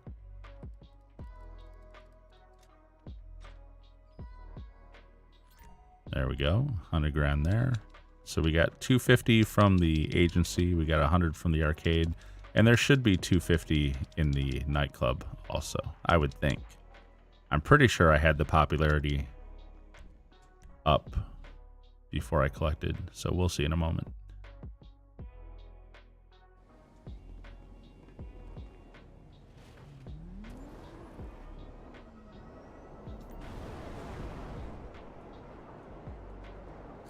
That exotic export car, it's talking to me. It's like, come on, man, deliver me to the docks. I can't, not right now. I gotta do this. I love those things. I love hunting for them. I've got a pattern that I fly over the map in my oppressor when I go looking for them. And it takes a while to get all 10. It'd take you a good 2 hours to do it, unless you get really lucky spawns. Then you can get it done a little bit quicker, but I want to say typically around 2.5 hours. One of our high-value clients had a little too much fun. They're passed out in VIP. Oh, we're not? I figured my popularity would be 100% gone.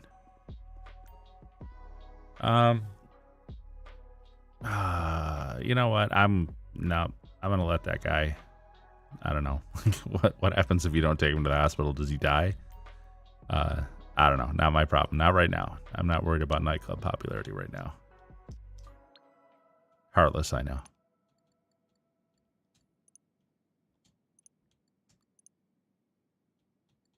Be funny if Tony calls me later. Did you let a guy die? All right. So, and I'm sorry, we're at 600,838. We're almost at 601 million. Nice. Okay. All right. We should have a full, completely full. Actually, yeah, I know that we do actually because I checked it yesterday. And here's something I don't know if you guys know. So before I do, I'm going to do the sale in just a moment. Let me just step outside first just so I can show you this. So if you're looking to kind of like move your nightclub along, one of the things you can do is you can call Johan to do a mission to get more nightclub product. Let me clear these out.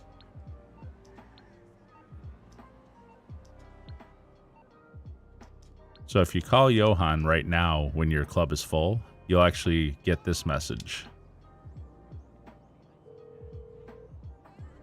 You'll see it in the upper left. Unavailable. Your nightclub basement is already full. So you can't do that if you know what I'm not sure about. If I were in a public lobby with other people right now in a business battle, what would happen if I were to grab product in a business battle now and bring it back to the nightclub? What would it do with it? Probably nothing. I don't know if it'll error out or if it'll just tell me I can't. I don't know. I don't know. Something to try sometime, I guess. So let's do this sale. 1.931. Not bad. Sell all goods. This will be the single largest nightclub sale that I've ever done. I don't think I've ever done an entirely full nightclub sale before. Okay, so we're selling some of the stuff that's been piling up downstairs and giving me a heart attack? Great. I've sent you an address. The buyer wants the whole lot dumped right there. All right, we'll see which mission this is.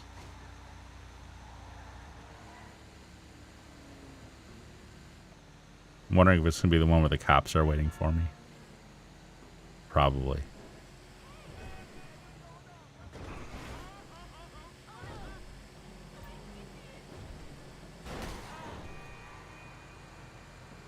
Tell you what, I would not want to be doing this in a public lobby. It'd be like a swarm of oppressors coming after me.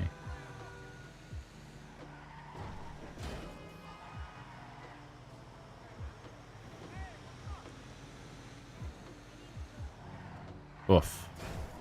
Yeah, this thing does not turn so well. I ran somebody over. Oh, there's an angry NPC back there for a moment. So yeah, this is going to be the one where the cops are waiting. And so what I'll probably do is just go ahead and take these idiots out. And then I will call, what's it called? Lester.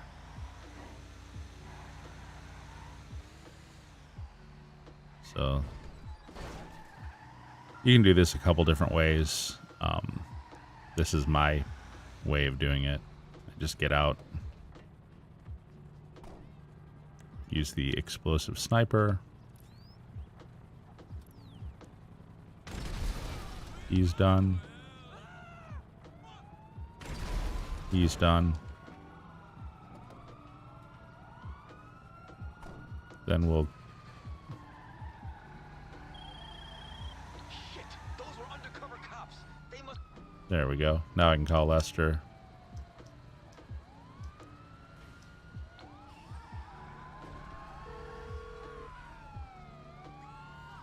Hey, what's going on?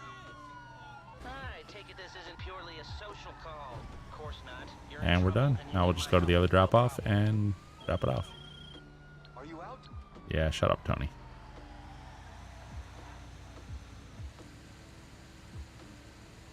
And I realize you can just drive into it and then try to drive away. But I have found, and I don't know if they've ever fixed it, because I usually take those two cops out, those two special cars that are waiting for you. But in the past, I've run into a glitch with this mission where if you drive into the drop-off spot and trigger them, and you get your wanted level, and if you start driving away and you call Lester to lose the cops, after you do that, all the normal cops will stop coming after you, but those two that were parked there's something different about them. They'll keep coming after you even after you've called Lester. This is a glitch that I've run into before, and I don't know if they've fixed that or not. So I always make sure to take them out, because after that they'll still be coming after. They could still be coming after you, and if you kill them when they're coming after you, you'll trigger another wanted level, and now you've already burned your Lester call. So anyway, it's just easier to take them out. That's why I always take those guys out first, because I don't want to deal with it. Now, if Rockstar has fixed that glitch where where they don't keep coming after you after calling Lester, well then it's really unnecessary to do what I just did. But old habits die hard, I guess. I've been doing this mission for years, so. And this is the backup drop-off location.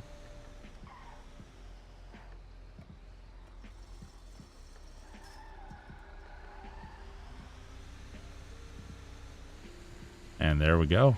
Should be like 1.8 million should be our take. Oh, ran someone over. I might have some angry NPCs here in a second. We'll see what happens.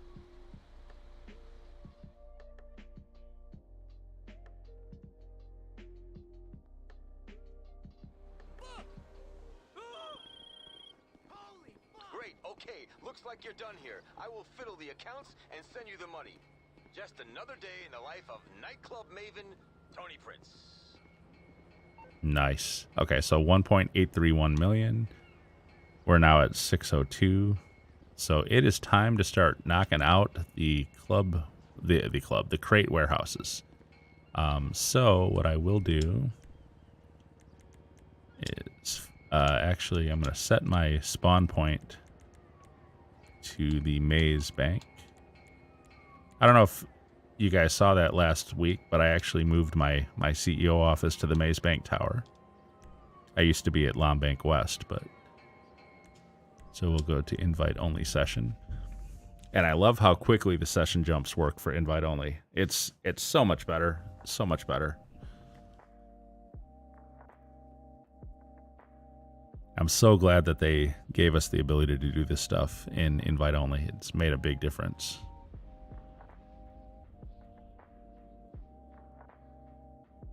One thing I have noticed is when I'm jumping sessions into my office. So like you see all the money is here right now. As we keep doing this and we jump sessions back into the office again, sometimes the money won't be here. It'll all be gone. It'll all be clean. So that's, I don't know if that's a glitch or I mean, it must be, but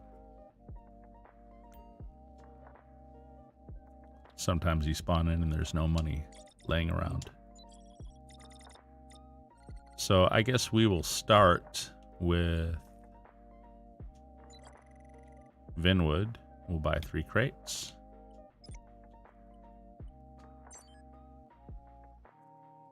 And then I like leaving by Buzzard Concierge. Good to see you, boss. Hello. What do you need? Let me know what you And then if I need to switch to my Kasaka, I won't. Whatever you want. You know, I wasn't paying any attention to the message for the mission. Which one is it? Tell me it's not go to whatever. We'll see in a second here. Hey, Jefe. Oh boy. You heard about the pirates working off the coast right now? They ain't after hostages. They after... Okay, yeah, this is the one that I skipped. Right out the gate, man. It's the first one I get. Look at that. So yeah, this is the one that is not worth the time to do. If I had noticed the message, actually, right after the computer, I wasn't paying any attention. I was just thinking about going and getting the concierge. I would have actually jumped before I even left the office. But anyways, no big deal, no big deal. The other new one is go to the auto shop. That one's not so bad, but I will say that the NPCs that come after you in that one are way, way, way overpowered. My dude's in the shower. After you get the stuff from the auto shop and you're trying to bring the crates back to your warehouse, they come after you in these sports cars, and those guys are ridiculous. Oh hey, see, the money's gone. Maybe my secretary just cleaned it up. All right, so let's try this again.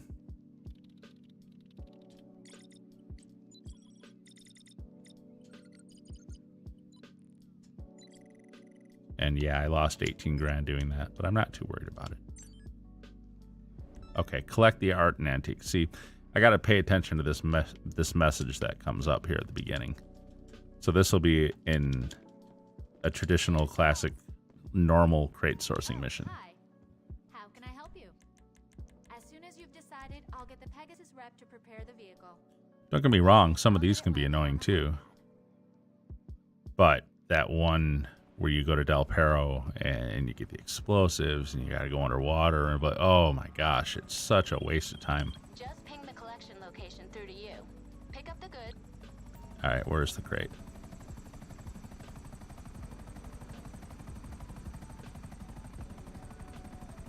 Or crates, I should say.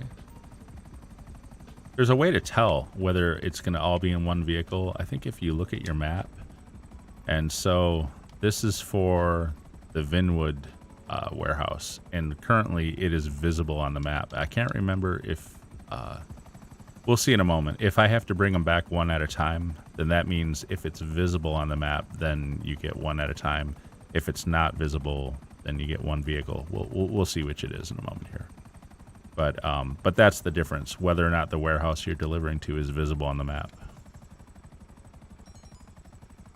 Okay, yeah, it's going to be... Okay, so if it is visible... Whoops, need missiles. So if it is visible, then you're going to be bringing them back one at a time. If it's not visible, it's going to be all one, what's it called? Vehicle. Why are these missiles missing? For real? What did they nerf these things too?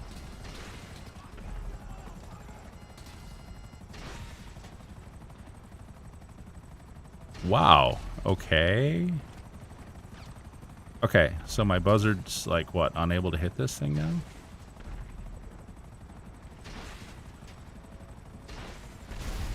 There we go. Wow. It's kind of weird.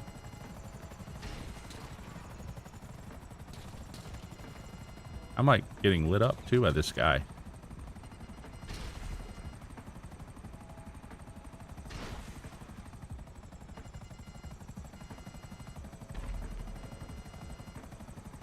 All right. That's kind of weird, I think. There we go. All right. So, yeah. Notwithstanding my buzzard's inability to hit these helicopters, I think the crate's coming down, and yeah, there it is. Little parachutes. So this is where I will probably switch off. I'll go make the one delivery. Yeah, my buzzard's pretty messed up now because those guys were shooting me pretty good. Once I make this first delivery, I'll go ahead and call for my oppressor, and it'll be a lot quicker to go grab those. And once I deliver the last one, then I'm going to go ahead and do the sell mission for this warehouse because that'll put us at 80. And the reason for that, by the way, is, you know, I had them all up to 77 to avoid raids, because once you go over 77, you'll start getting raided. Once you hit 80, all the crates like take a jump in value again. So 80 is a really good sell point. If you're going to have 77, you may as well do a 3-crate sort mission first and then sell. You'll be able to do that before you get raided. Okay. That was a little weird.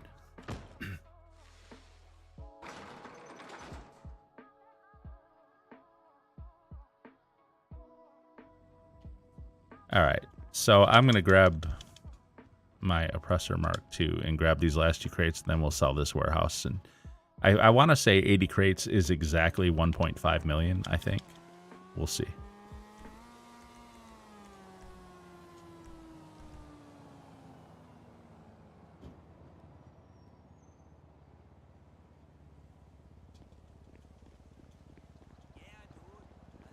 Go grab those other 2. So obviously when you're doing crate sourcing, you prefer to have a single vehicle to bring them back in and not have to carry them back one at a time. This is where having friends doing it with you would be a big help, because you could have 2 other people and you could all just bring them back in one trip. But honestly, it's not that big of a deal, and you do get a lot of crate sourcing missions where all 3 crates are in a single vehicle and you just have to drive it back. So it's not really that big of a deal. This the crate, yeah, here he is. Oh, right into the tree. Hey, I managed to miss it, and that one. Look at that. That was not skill, ladies and gentlemen. That was luck.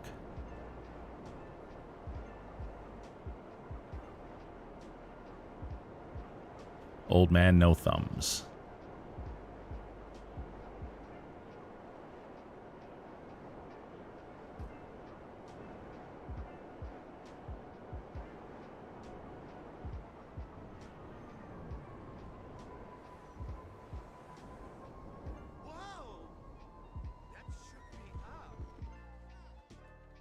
All right. So we got this one. And I actually prefer to walk in with it like that rather than go to the big circle like on my vehicle, just because this will spawn me right by the computer and I can go right back to the door quickly and not have to go running around to get back to the door.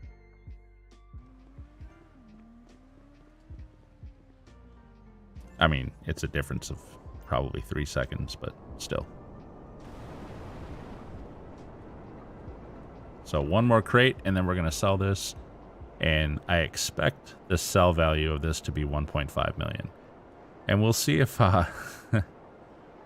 see if we get the ever annoying Titan mission, which I've been getting a lot of, and also the what are the other planes, the smaller ones, the Cubans or whatever. Donald was asking me about that in comment the other day, saying, "Oh, you must not have flown the Cubans because you know they're even worse than the Titans." And yeah, actually, I have. I was telling him I had a failed Cuban mission last week, whereby it's a little tricky to reach that.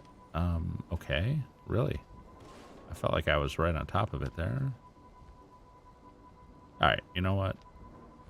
Got it. Okay, I was gonna say I'm just gonna hop off this thing and grab it in a moment. But I had the Cuban mission. And it's the one where you have to fly three separate Cubans to the delivery point and leave it there. And obviously, when you get there the first time, there's a bunch of enemies waiting for you, and that's all fine. I delivered the first 2 Cubans, no problem. Took out the enemies. I was coming in for the landing for the third one, and I overshot the landing spot, the delivery point. And I tried to just kind of like turn the Cuban around on the ground and like drive it back to the delivery point. And the NPC cars kept spawning in front of me and would not, like I couldn't clear the way. I couldn't like drive the Cuban back to the spot. All the NPC cars were blocking me, and there was nowhere like off-road I could go with it. So I actually ended up having to session jump and restart the cell mission and lose a few crates over it because I just couldn't get past it. It was unreal, just unreal. So yeah, I prefer trucks and tugboats when it comes to cell missions for these. So okay, look at this. Yep, we've got the 80 crates exactly now, and it is 1.5 million in value. So let's go ahead and give it a sell. This should be fun. Please no Titans, please no Cubans. Give me trucks, give me tugboats. Enter the plane, of course. The goods are loaded up at Los Santos International. Yeah. I want you to make airdrops at a number of locations around the city. All right. So, only thing I'm going to say about this is if this is when I get into it, first of all, if it's a Titan, and if I get into it and I see there's 10 drops already, I'm going to jump in the Titan to see where those are, and then I'm going to fly my Hydra out and see if there's enemies waiting for me, because honestly, if I get the Titan mission where the buzzards and the Valkyrie are coming after me, or Valkyrie, or however you say that, it's kind of impossible to finish without taking them out first. The Titan is actually very tough. It can take a lot of hits, but as we saw in one of the very first cell missions I did on stream the other week, it can be destroyed. Oops, and I overshot. What are we looking at? Is it Titan? It is. Okay. Actually, maybe I'll just take that buzzard. Although, I don't know, man. After my buzzard a minute ago couldn't take out those civilian helicopters a little bit ago. Maybe the buzzard's not good for that. What I do know is that if I call for my Hydra, for whatever reason, it doesn't want to spawn here at the airport. And instead, well, you know what? There's a buzzard right there anyway. I can take the buzzard over to it if it doesn't.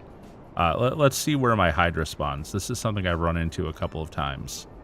We're right here at the airport. I'm going to try to spawn my Hydra.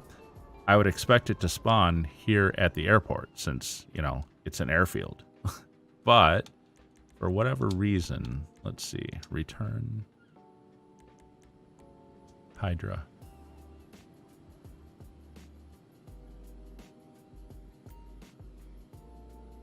Okay, so it's been spawned somewhere nearby.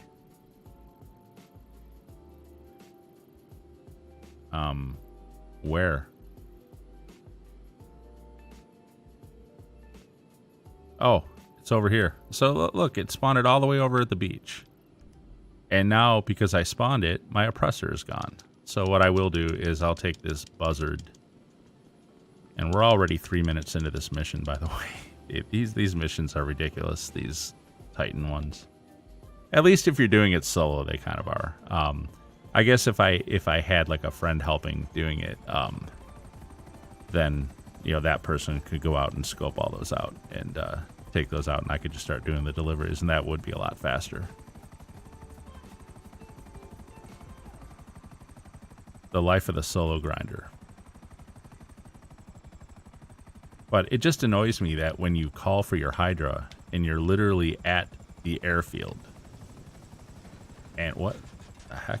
This thing is like not setting down. There we go. I would expect it to spawn at the airfield, you know? All right, let's try to get this taken care of here.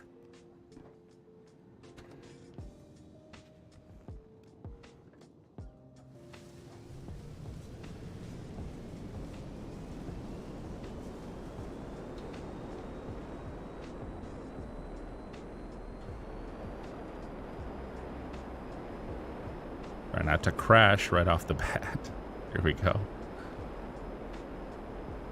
All right, where are the drop points?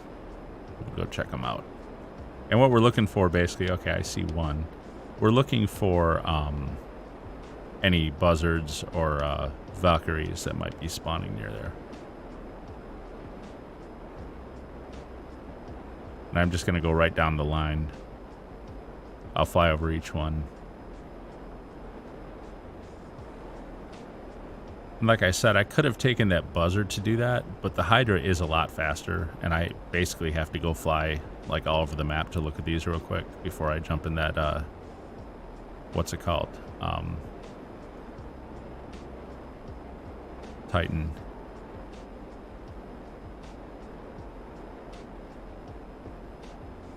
So, all right. Wow, these are really spread out.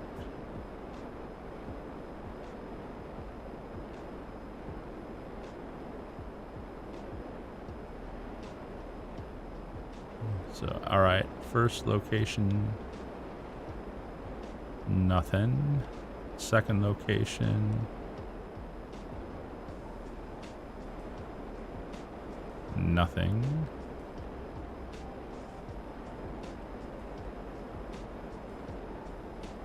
So,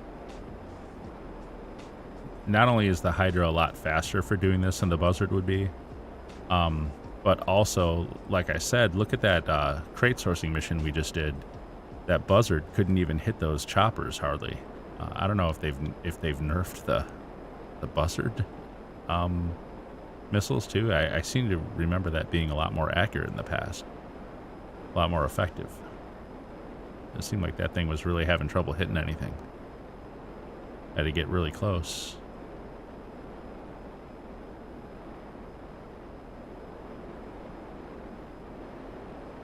All right. Well, I'm not seeing anything yet. And I think there is a version of this mission again. And, you know, I don't know if Yorik's still watching or Zephyr, if you guys are familiar with it. You guys know I'm not that familiar with crates yet. I'm still pretty new to them doing these. I think there is a version of this mission where there are no enemies coming after you also. I think that is also true. So it might be that there are no enemies to worry about. And if that's true, that's cool.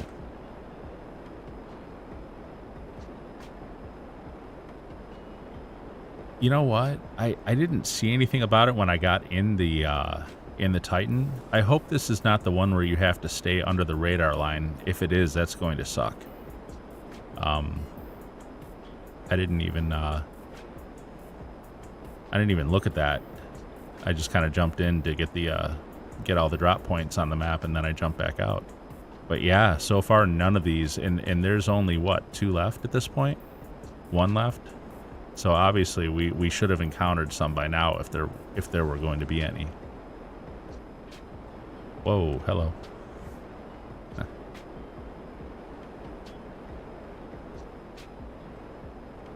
Yeah, I feel like we've gone over all 10 of them at this point. I actually kind of stopped counting. Probably shouldn't have done that. But for sure I've done like 8 or 9 of them, and there's 3 different locations. If there's going to be enemy choppers, they're going to be at 3 different locations. So I would have expected to have seen some by now. So all right, well, let's go back to the Titan and let's give it a try. Hopefully it's not the one where you have to stay under the radar. Like I said, I wasn't paying attention. If that is the mission, then I'm going to want the smaller radar so that I can have the altimeter, or however you say that, so I can see my altitude on the radar and stay under that level.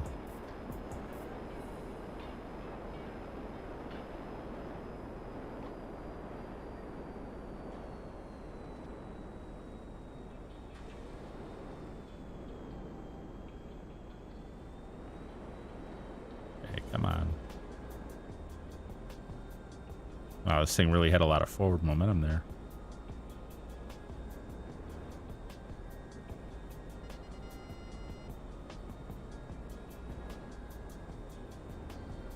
Okay, that freaked me out for a second.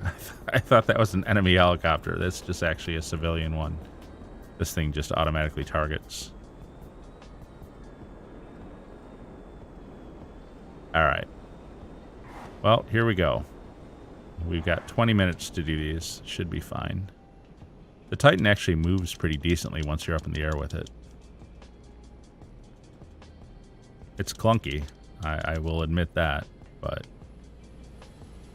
And you definitely don't want to try to take off. Like I would be a fool to try to take off straight here over the water. I'll definitely turn and use that runway.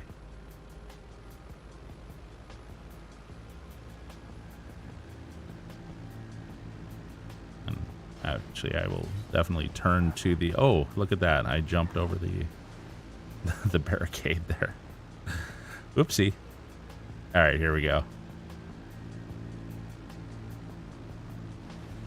This guy up in the air.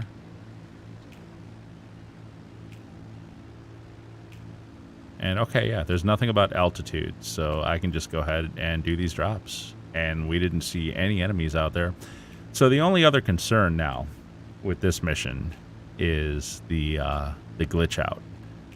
And if you guys aren't familiar with that, the professional made a wonderful rant video about it a couple months ago. Where it happens both for the Titan and for the Dodo, I guess, or not the Dodo, the Cuban. Where after you do the first 4 drops, it glitches out and the drops don't work anymore. You can fly into like the next drop point and hit the button to drop, and it just simply won't do it. And at that point, you have no choice but to jump sessions and accept your fate that you're going to lose a couple crates. So hopefully we don't run into that. I have personally not run into that one since I've restarted doing crates here. So I feel hopeful, but I also feel like I might be overdue for it. I don't know. We'll see.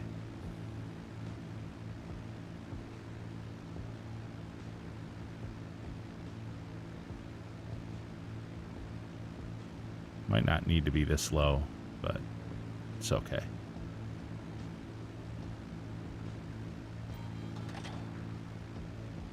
So there's one, and I'm going to go to the left, actually, and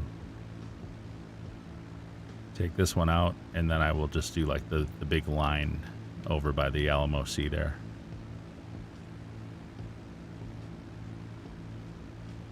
I kind of forget now where this one was. I don't see the smoke. Okay, now I'm starting to see it. It's coming up over that ridge. It's kind of behind the hill a little bit from the angle that I'm coming in at.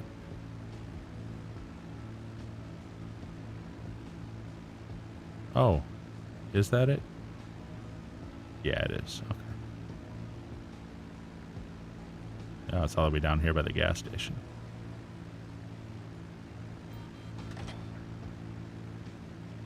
or the petrol station for my UK friends.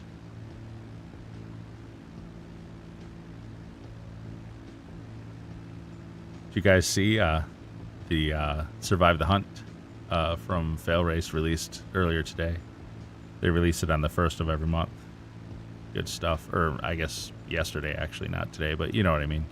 It released on the 1st. It's pretty decent, the new one.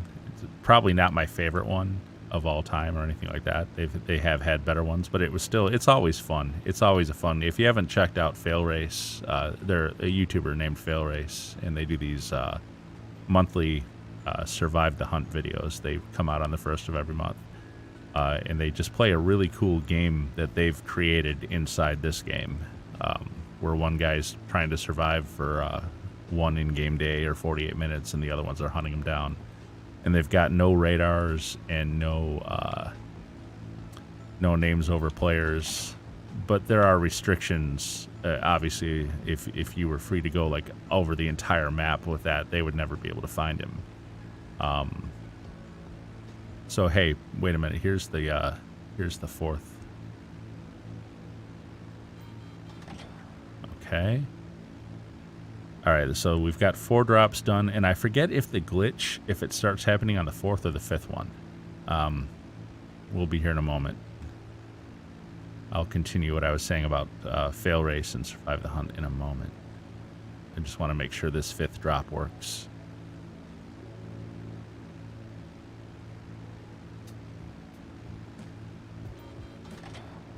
It did. Okay, I think we are in the clear for a good delivery here. Good sell mission. So anyways, so there are restrictions in place to kind of balance things out, and they've tinkered with it over the years. I think they've got like 50 of them now at this point. They've been doing it for years. And so there's like he's not allowed to leave. The person being hunted is not allowed to leave certain areas of the map. He has to stay like within the city. There, otherwise, you know, you could be anywhere, and if there's no radar to find you, then that wouldn't be very fair. And then also there's stuff like there's no shooting from cars, neither him nor them. If you want to shoot, you have to get out of your car. They're limited to single shot weapons like pistols or shotguns, whereas he can have fully automatic. That might not sound fair, but there's like 15 of them and only one of him, so if he gets into a firefight with all of them, he does tend to lose from the numbers. Also, he's not that good of a shot, even with auto aim. So he doesn't tend to want to get in gunfights. It comes down to some really good driving and trying to stealth around and trying to pass as an AI car and stuff like that. And it's always really tense when he's driving down the road trying to act like an AI. And you know the hunters are all swarming around him, but they don't know it's him yet because they haven't figured it out. It's really entertaining. If you haven't watched it, you should check out Survive the Hunt. I wish I could say exactly what my favorite episode of it is. I want to say the one that they titled Survive the Hunt, the movie, was maybe the best one. That's a really long one though, so I don't know if you're down for a long video, but it was very entertaining. It was very full of action. And I think that came out like last year, summer 2021. All right, so 1.5 million for that one. And let's go to our next, actually, you know what? We can just jump to our office and do the crate source for the next warehouse, actually. Find new session, invite only. We have our money, so hopefully this doesn't like negate the sell mission we just did. I was a little trepidatious to try that. I wasn't sure if that was smart or not. I should have waited for a phone call. I don't know if does she call you after the sell mission's done? I'm not familiar enough with these yet. Well, we'll see in a moment. Do I have 1.5 million cash? That's the other thing about these. It doesn't put it in your bank. It puts it in your wallet. I don't really care for that.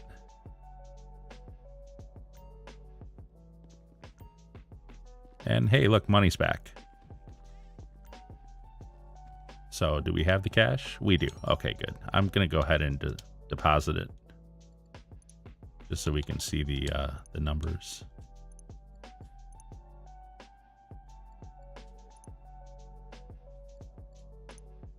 Yeah, look at that. We're at 604. I told you guys I thought we'd get up at least to like 607. I think we'll actually surpass that, actually, at this rate.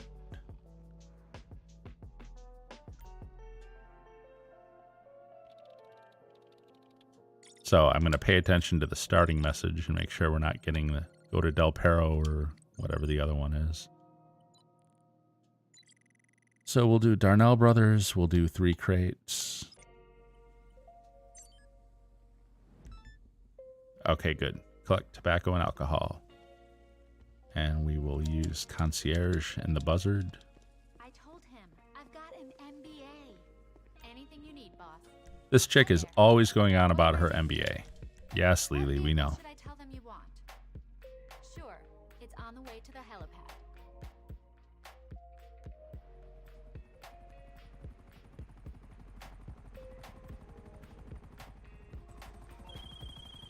This just got complicated. Someone's standing in the way of this pickup. And that someone's got to Oh, this one. go to the GPS point and take... Ha! Guys, since I've started doing crates again in the last, few weeks since the update, this is the first time I've gotten this one, but I actually remember this mission. You have to assassinate someone before they'll tell you where the crate is. But I remember this from years ago, doing this on PS4. And I think, is this the one where I can... Yeah, yep. I can just park on the hotel over here, and I can snipe from here. Actually, can I just rocket this idiot from my buzzard? Let's give it a try. It might be a mistake.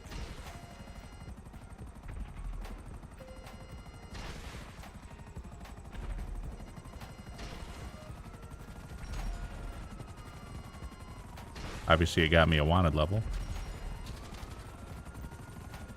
Okay, so the crate has appeared. Actually, it might have already appeared, and I just noticed it. So what I'll do is I will call Lester. Can I do this before I crash my... There we go. Really, cops? Leave me alone. What do you need exactly? There we go. That No will take care of that. I'll get him off your back. And I think in this mission, if I'm remembering it correctly, I'm thinking that you're able to basically bring this back without any trouble now. Yep, and it's one vehicle. And we were talking on the previous source mission about whether your warehouse is visible on the map. So since we know it's a single vehicle, let's look. Darnell Brothers should not be visible on the map now, and it is not. So yeah, because it's like right down here. It's right here, and it's not on the map anymore. So yep. So I guess that is true. That is one way to tell. If it's not visible on the map, then you're going to have a single vehicle. If it is visible on the map, you can check right when you start the mission, then it's going to be, you have to bring them back individually, 3.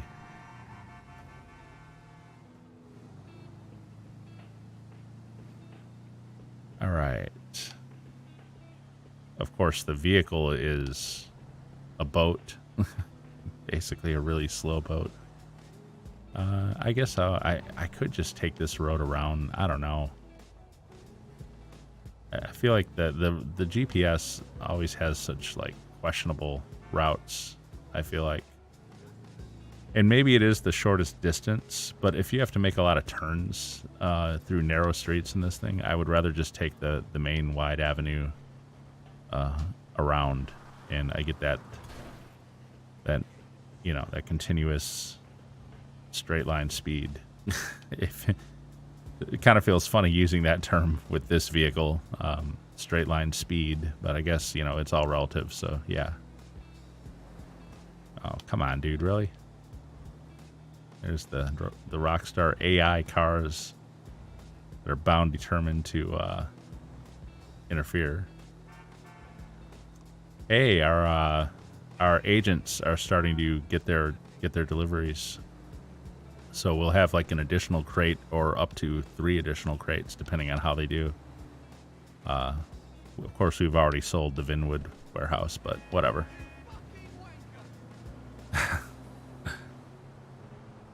You know, I run a clean stream here. I don't curse really, but every now and then the NPCs just shout stuff out.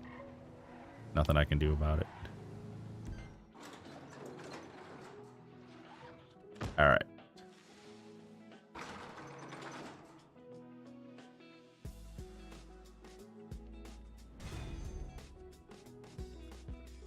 So we are up to 80 crates here.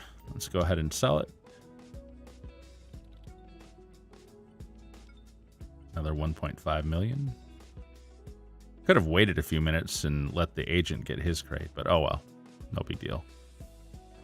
No big deal. Okay, our buyer's jumpy, but he's got the money.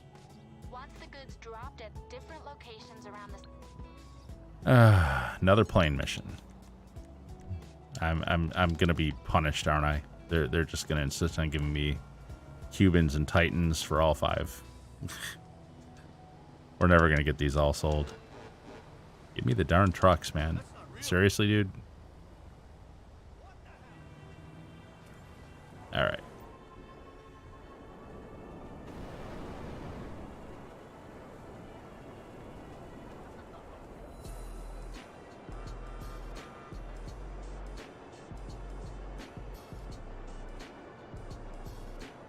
At least there's only a single crate over there, so I know it's only a single vehicle. When there's 3, that could mean you have like 3 Cubans and you have to fly all 3 to the landing point, which is kind of an annoying mission also. But I do hope that this thing decides to give me at least like a couple like truck missions or even a tugboat mission. I don't want to do 5 Titan/Cuban missions in a row, man. It's going to drain me. All right, let's see. Okay, so we have the, what's it called? And there's only 5 drops instead of 10. Does that mean there's no enemies? I'm not sure about that. I'm actually not sure. I don't see anything about staying under radar. You know what? I'm just gonna take... I know it's not as fast as the what's it called? Hydra. I know it's not as fast as the Hydra, but there's only 5 drops, so I'm gonna fly the oppressor out and just take a look at them real quick. We have all the time in the world on these. At least that is one good thing I will say for like the crate sell missions is you have like a half hour, and even solo you rarely need it. You very rarely need like an entire half hour to do these things. But let's take a look and see. Are they all like in the city limits? I just want to make sure there's no enemies around. Although again, with only 5 drops, I don't think even enemies could take the Titan down that fast. The Titan is pretty hardy. He can take a lot of hits before he goes down. It's only when I've got 10 drops and I've got to deal with the 2 buzzards and a Valkyrie that the Titan becomes more vulnerable. But if the 5 drops are like way spread out, which looks like maybe they are, then maybe I do want to make sure here.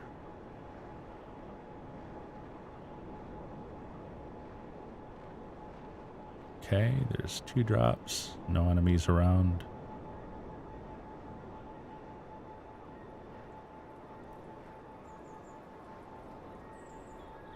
I'm kind of regretting not taking my Hydra. This would be a lot faster. Oh well.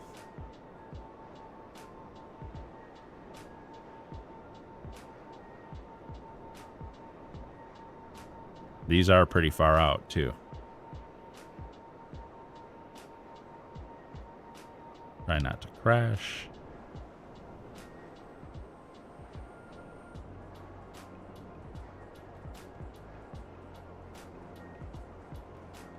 Wow, these are really, really far-flung, spread out all over the place.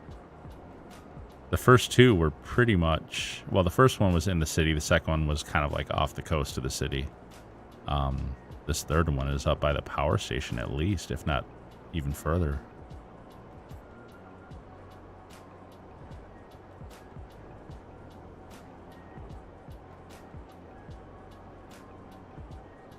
Yeah, I should have grabbed my Hydra.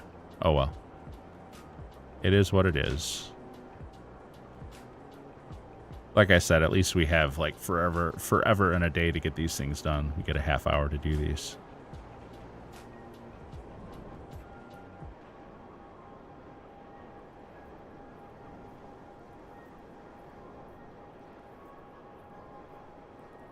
Okay. This little one, no enemies here.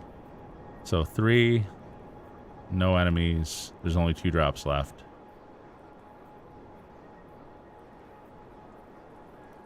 And they are looking like they're back more toward the city again. So that was the furthest one out right there.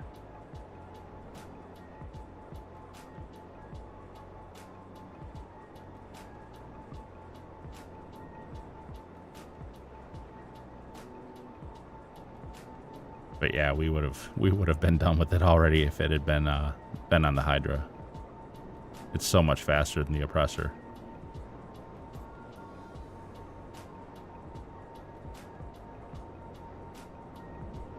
Okay, there's 4. No enemies, and 5 is going to be down here.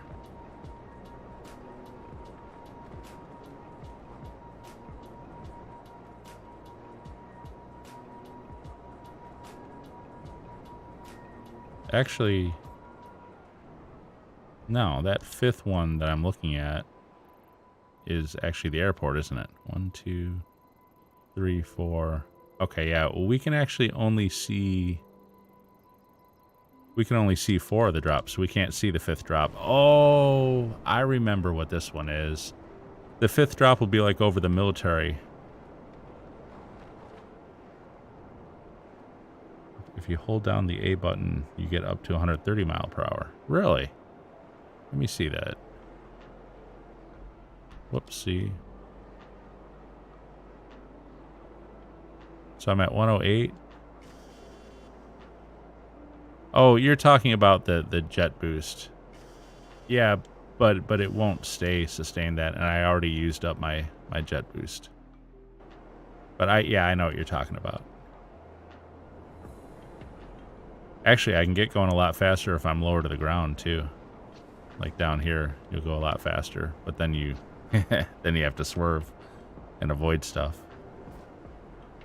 But it is fun. Note, those little TV billboards like that one I just flew by, there is actually glass in it. I have discovered this the hard way. You cannot fly through them.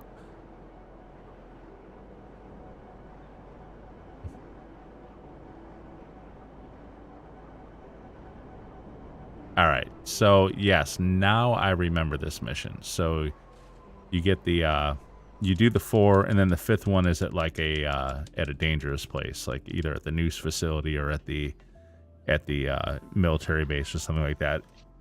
If it's the military base, it doesn't really matter because I have clearance to it anyway, because of my hangar. But yeah, I know what mission this is now. That was technically a waste of time. I did not need to go flying out to look for all those.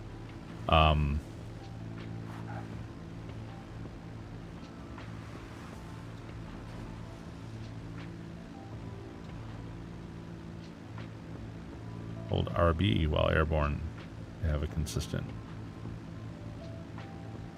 Well, I think I do hold the RB constantly, and I'm stuck. If I'm up high, I'm like stuck at 108.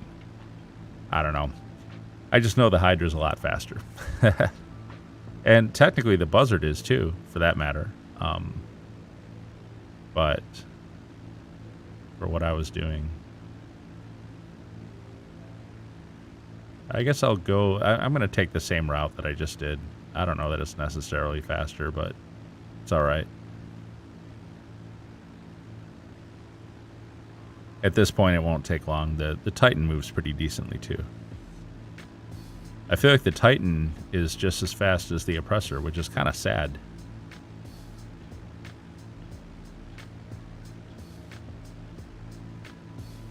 I feel like the fact that it's a really light jet engine, the Oppressor Mark II, I mean, I feel like it should be faster. Not that I want griefers to have like any more of an advantage over me.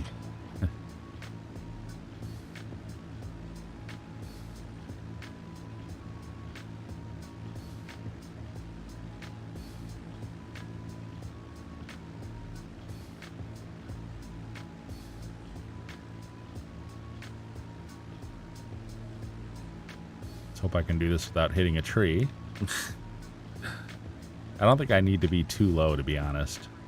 I think I can be decently high up and still do it. So what was the next one at the wind farm, I want to say?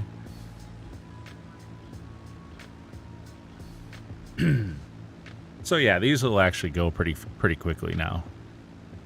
I mostly just wanted to make sure that there were no enemies waiting for me, but once I saw that there were only 4 drops visible, that sparked a memory that, oh yeah, that's right, the 5th one is revealed after the 4 drops. It's kind of like the, in that sense, it's kind of like the dune buggy delivery mission for your bunker, where you drop off the 4 that are shown, and then it reveals the 5th one to you at the end. Kind of the same idea there.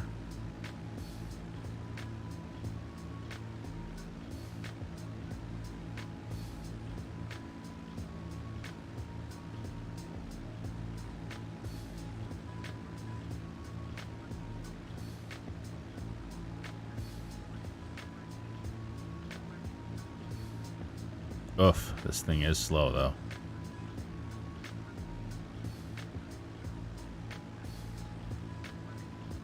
Rockstar loves to make you...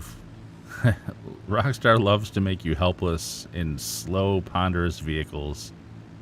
The Titan and the Cuban are basically the post-op truck of the crate businesses.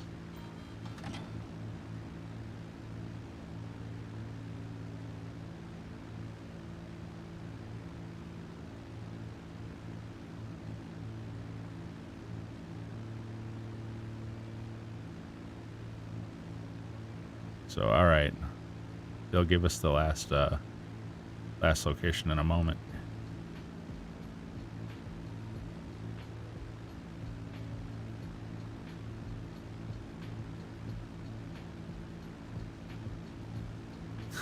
Come on. So agonizingly slow, even though I did just comment that it's as fast as the Oppressor almost.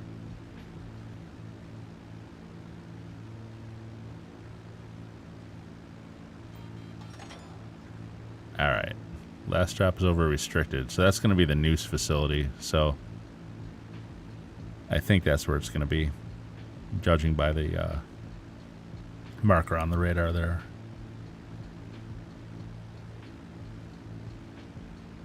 Titan's kind of weird. I feel like it's faster than I think it is, but when I have these things, when the drops are like really wide spread out across the map and there's a lot of distance between them, then it feels like really ponderously slow. But when they're kind of close together and you're just flying on it, it actually seems like it's maybe a little faster than you would expect. It's not the worst plane in the world, I guess, but I sure wouldn't want to spend too much time in it. So we have to lose the cops before this mission is complete, and I can probably call Lester, and I think I will do that, and I will put myself up in a climb while I'm doing that, though.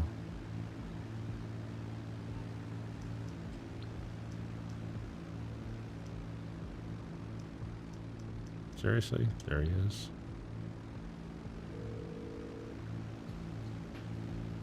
I'm guessing you don't want a back rub. There we go. Can I help?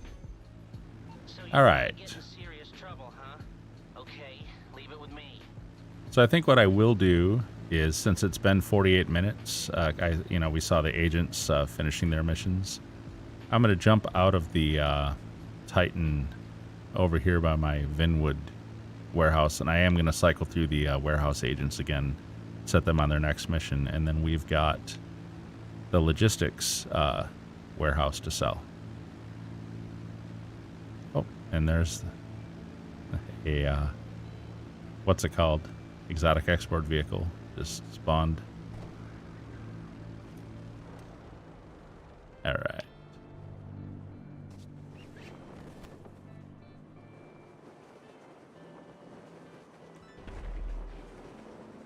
Sure, that'll get me a wanted level.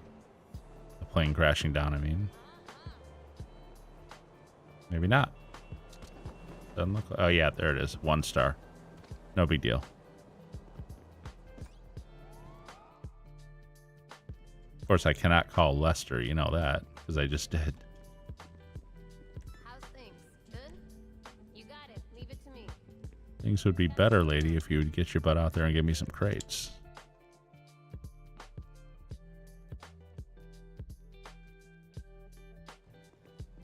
Good. 1 star is gone from going in the warehouse. I wasn't sure if it would clear it. I wasn't sure if entering your warehouse would clear your wanted level or not. I know it does on some locations and it doesn't on others. And I don't mean just crate warehouse locations, but like types of properties.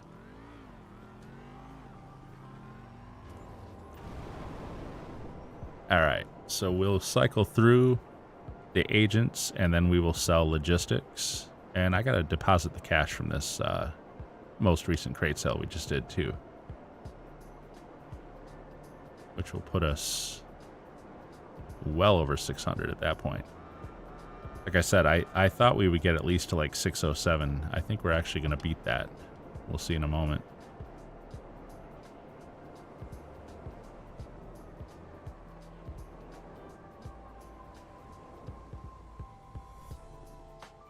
Probably could have parked a little closer to the door. I just became my wife. Whenever we go anywhere, I tend to just park wherever, even if it's way out, like away from the mall or away from the restaurant or whatever. She's like, you could have looked for a closer spot. Yeah, I could have. Problem with that is, by the time you finish dinking around in the parking lot, I mean, obviously that doesn't apply to this game, but I'm talking in real life. My opinion on that is that by the time you finish, you know, dinking around in the parking lot looking for a closer spot, you could have just parked in the further spot and walked and already been in. So, you know, why bother? Exceptions to this, of course, really bad weather. If it's raining, snowing, whatever.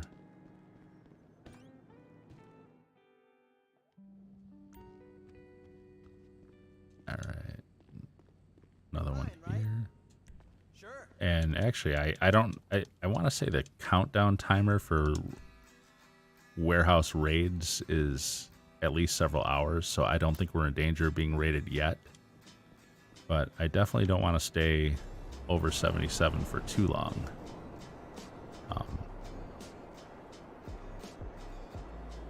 So I'm a little nervous about like grinding all the way up to 111 crates. Like I'm worried I'm going to get raided in the interim. Of course, now mind you, I think if you're active in your CEO, you get a warning and you can go like defend. The reason the raids hurt me so much was, one, if you're not in your CEO, which I'm not when I'm AFK grinding, or even if I'm just like messing around in session, a lot of times I'm not in my CEO if I'm not doing anything that requires it. The bug that I found is that you don't get warned when you're getting raided. You actually don't get notified until after the raid is done and you've already lost your product. So I guess if I were actively grinding, sourcing crates, and I was in my CEO, well, then I should get a warning if a raid starts, and then I would have the chance to defend against it, I guess. So I guess one of these days I'll grind up to 111 and do like a full sale.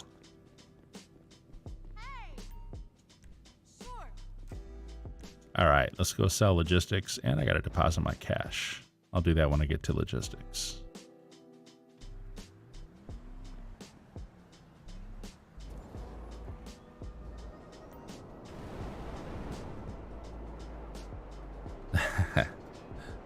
That exotic export car is shining like a beacon on my radar. I want to go deliver it. But I've got more important fish to fry right now. Okay, can we get something? Oops, I'm not coming to the right spot here. Here we are. So this is logistics. And can we please get something other than a Titan/Cuban mission? I want to specify Cuban when I say that, because if I say, can I get something other than a Titan mission, you know what it'll do? It'll give me a Cuban mission instead. So anyways, let's clear the messages. Oh, what does Simeon got for us, by the way? Bullets or Carbonizaries. Okay, nice. Or Carbonizaire, however you say that. I'm not sure. So keep an eye out for those for if you want to sell a Simeon vehicle. 1.5 million. So we're up to 605 and a half. This sale will put us over 607 actually. Not bad. Wait a minute. Oh, you know what I didn't do? I didn't do the source mission. Remember, I'm doing a source mission for each warehouse before I sell it. My bad. My bad. So invite only. I totally forgot about that. I was thinking I'd already done all the source missions for all 5 warehouses, but I had not. I was doing them right before the sale. That's how I was doing it.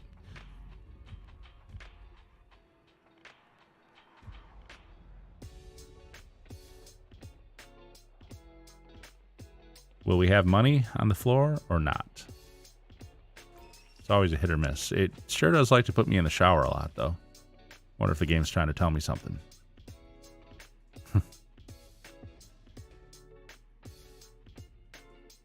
Alright. What a weird camera angle. Okay. Hey, we got money.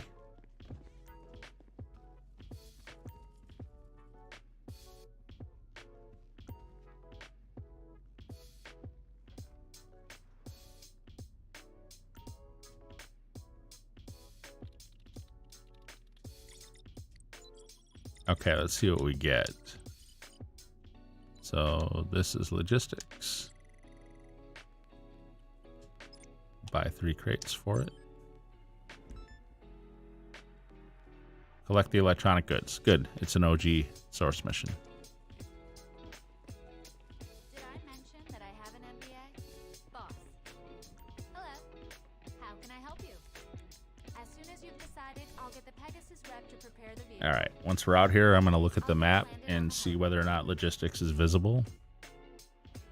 I mean, not that it really matters. I mean, I'm going to do it either way. I guess I like to be prepared.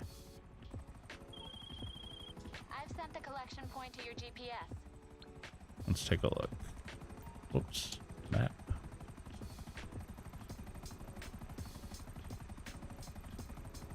Nope, it is not visible, which means it's a single vehicle, I think. Let's see. Good news for us. I think you don't want it to be... Yeah, actually, I know it's a single vehicle. In fact... Well, no, I have seen the version of this where the vehicle is open. Okay. Yeah, and it moved anyway. It just moved on us. That was like in the movie studio. Oh, so we got people waiting for us. And I don't want to shoot the rockets. I'm always terrified. Oh, Lord. Okay, this isn't the police place. It's a little different. Okay. Where's the vehicle? I don't actually see it. Oh, yeah, I do. Yeah, I do. It's over here. As soon as I open fire on these guys, it's going to get me a massive wanted level. So I think what I'm going to do... Ooh. Okay, well, I've already got the wanted mass. I've already got the wanted level now. Okay, I guess if you get too close, you get it also. I was going to say, maybe I'll just steal it and then call Lester. Wow, these buzzard rockets are, like, terrible. Absolutely terrible. All right, let's get out of here and get armor on and health. Let's get in here. Jeez, man. Let's get out of here. Oh, if I got stuck. No good. And then we'll call Lester. Okay. I didn't want to call Lester until after I was in the truck, just because you'll just get another wanted level again after you jump in the truck, I think. So, but now that we're away and in the truck, I think I can call Lester and be done with it. I don't know if this thing has bulletproof tires or not, but I don't want to run over the spike strips. There we go. Okay, I'll get you out of trouble. No problem. That's the other thing I like about the OG missions. You can use Lester. Have you guys noticed, like, in modern missions, they've removed your ability to use Lester to lose wanted levels in missions? And it's kind of stupid. It's like, well, either he has the ability or he doesn't. You know what I mean? Like, how come he can't do it for certain missions, but he can for others? I don't know. It's kind of annoying. We'll just go around this way. And then we'll sell it. And that should put us at, it'll actually be over 1.5 million. It'll put us at 81 crates instead of 80 because the agent got one earlier.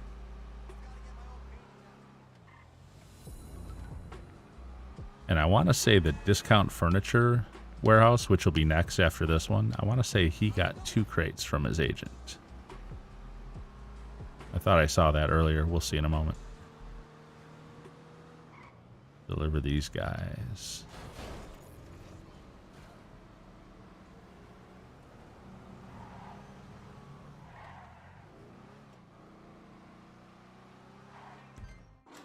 All right. Well, I never thought the day would come when I'd be grinding crates again. Not that I ever grinded them that much in the first place. I was more of a auto export guy, but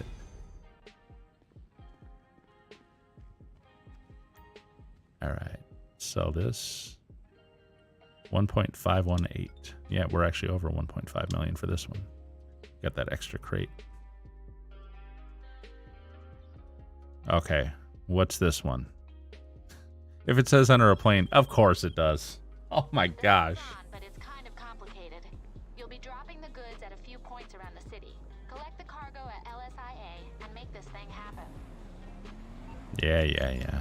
So there's 10 drops again. And you know what? I'm just going to... Well, I'm not going to make the mistake of just going out in the Titan without checking stuff out first. Not with 10 drops. Because that looks suspiciously like the mission that has the buzzards and Valkyrie that come after you. We'll see.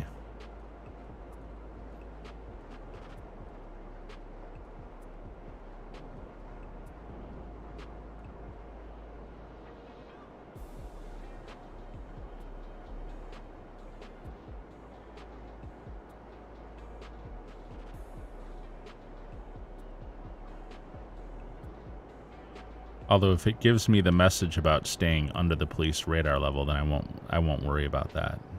I'm not sure if it would have told me that already or not. But look at this. 3 missions in a row of Titans. It's like all I get. Titan missions. It's like the Merryweather mission for the bunker, man. My luck is always so awful with that.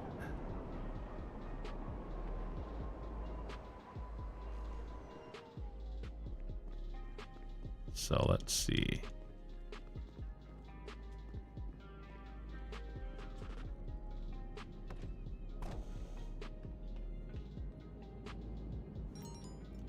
Fly low. Okay. Cool. All right. I mean, actually, kind of not cool because I don't like it. But it's better than dealing with Valkyries and buzzards. All right. Whoops. There we go. I want the smaller radar so that I can see.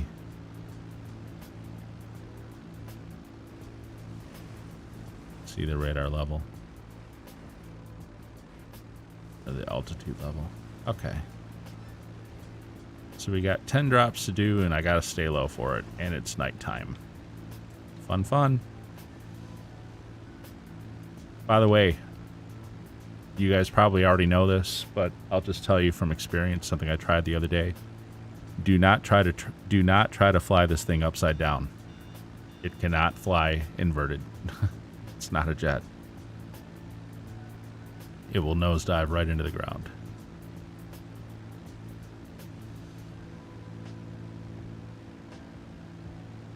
So I don't know where these drops are. I'm going to have to be careful, though, of trees and stuff sticking up. Stay as low as I can. I'll tell you what, I don't like doing this, like, at nighttime during a fog.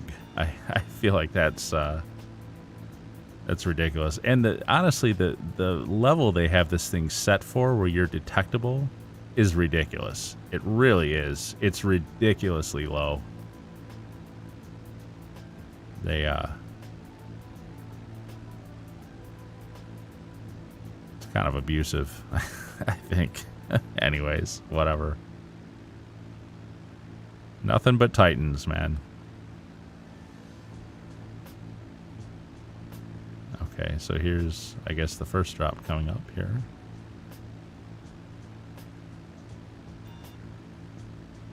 Come on with this radar thing, man. I mean, I can't crash into the trees. I don't want to die. And of course, that smoke makes it impossible to see. Oh, man, I'm not going to make this one, am I? Not on this turn. I'm going to have to go out and make another pass. Why am I still getting notice? All right, I'm going to head out here and then swing around. I think maybe the most important thing about, look at this, you can't even see the damn water. It's so dark. Like, I have no idea how close I am to the water right now. I don't like that at all. And this thing is such a slow turner. So what I was going to say was, I think the real key to this thing is patience. Don't rush your deliveries.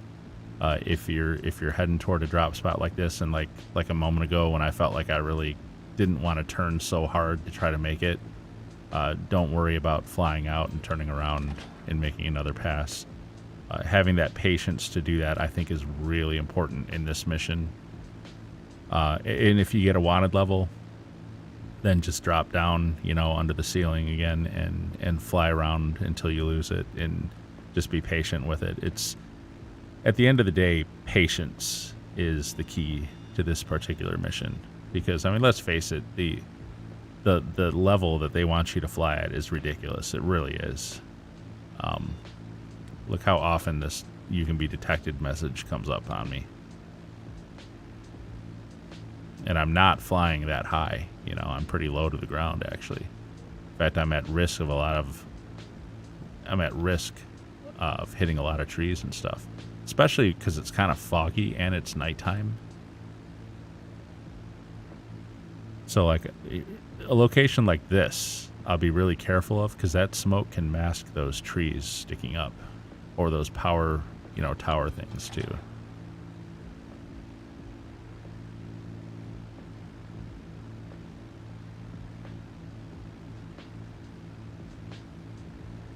All right, here we go.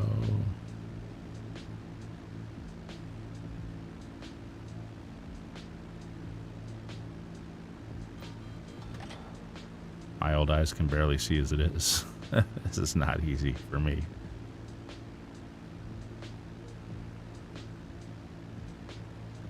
I will say this mission makes me very tense. Like, okay, so now I really got to be careful of these power tower things. So I got to get down, but I got to be careful of those things. Where's the next one? Oh, I see it. Now, I think I can make this one. Pretty sure. Ooh, I just missed that power tower. See what I'm saying? I was looking at the drop point, and I completely didn't pay attention to these towers. Are really hard to see at night, especially in the fog. And why are there still some, like, straight out ahead of me here? Drop points.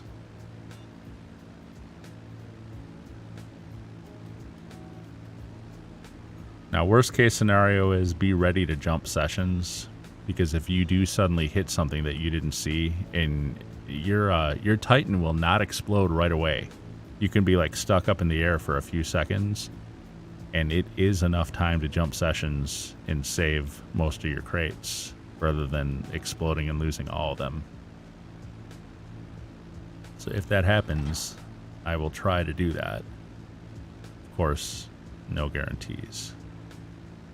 And at the end of the day, doing this mission at night with fog is dangerous.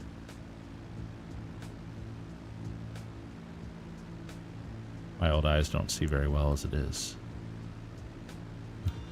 Also, I think I've talked about it before, because I'm streaming and I'm sitting here with these lights on me for the, for the camera. It makes nighttime scenes like even harder to see because I've got these bright lights on my eyes here. It's like an additional level of challenge. But we've got 8 drops done. Only 2 more to do. Man, I hope this mission doesn't glitch out on people like on the 4th drop. That would really suck. Now, I don't know if I will get a wanted level for flying over the jail or not. I'm not going to risk it. I want to say that you probably would not get a wanted level. You can probably get away with it in this mission. Because I know there are several missions where you can get away with it. Okay, there's a lot of towers around here I got to be aware of. I kind of came in at these two at a bad angle. So what I'm going to do is swing up over these mountains where I know there's no power towers. And I may have to deal with radar a little bit from cops because of it. Especially over the quarry. I probably should have.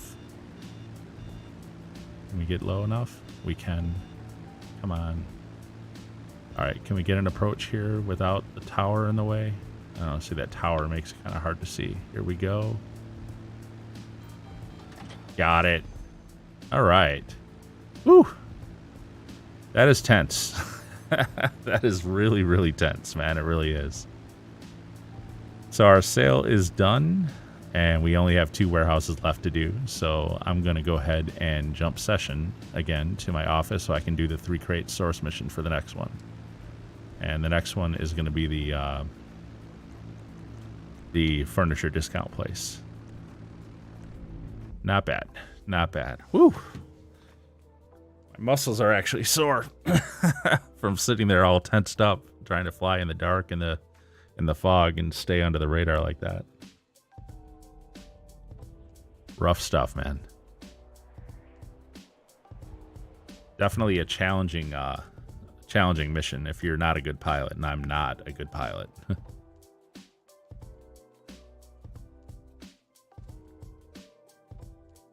All right, so money or no money? Looks like, oh yeah, we got money still. Nice. Well, that's been pretty consistent tonight. When I was grinding the other day, it was kind of like every other time. Might be because we're doing these big crate sales too, though. So it actually looks like there might be even more money than there had been previously. And I know selling crates causes that. So, all right, discount furniture. Yeah, see, he had an extra 2. He had 79 instead of 77. So, all right, we'll buy 3. And this will be the most valuable crate sale of the night for me. Oh, collect the narcotics. Okay, good, good, good. I had forgot for a moment to look at the message, too. And actually, you know what? I know we've already started the mission, but I'm going to deposit the cash from the sale I just did. I want to kind of try to keep track.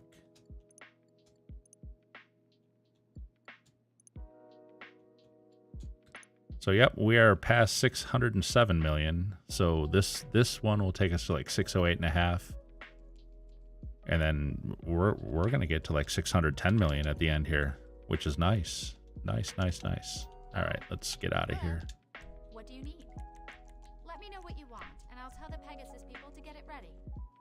Okay, I'll get it landed on the helipad.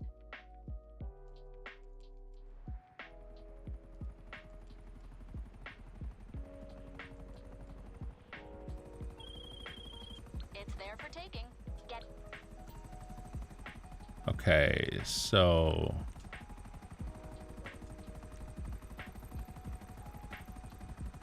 okay, yep, it's missing from the map, so it will be a single vehicle.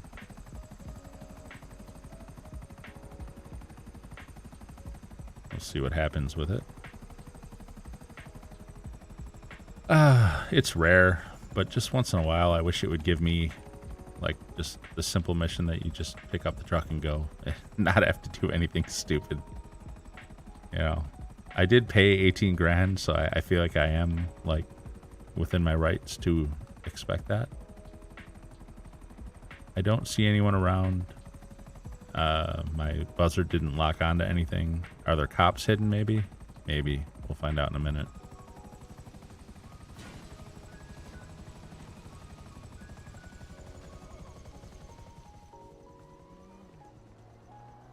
We'll see what happens.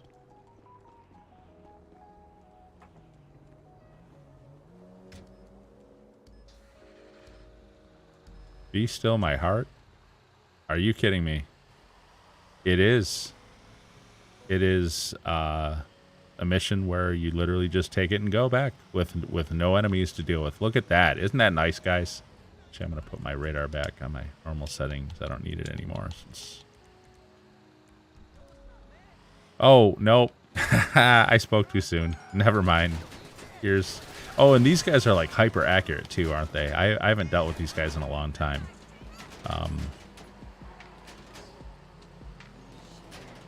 Oh, come on. This...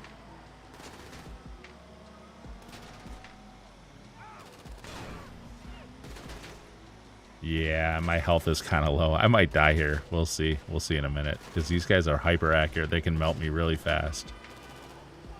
It's been a while.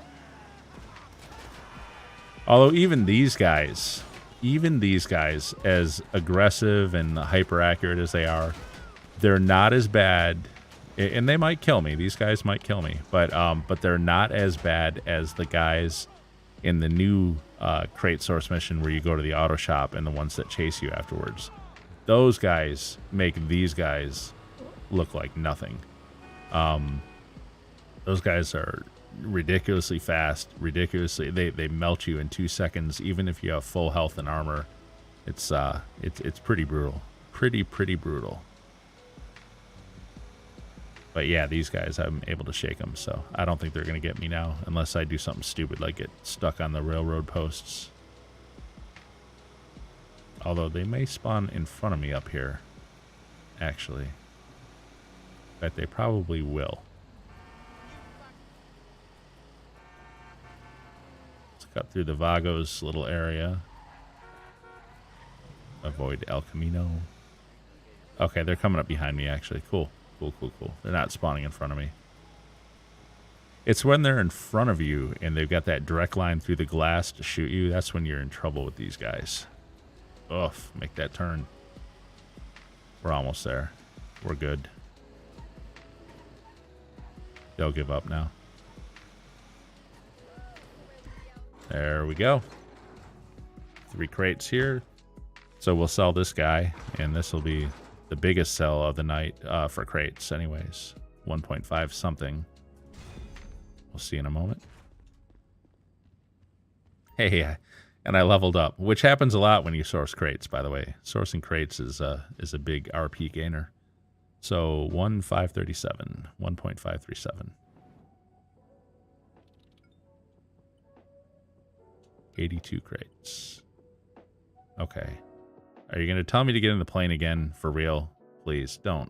Give me ah, there we go. Nice. Loaded, boss, and ready for transport. If you Trucks.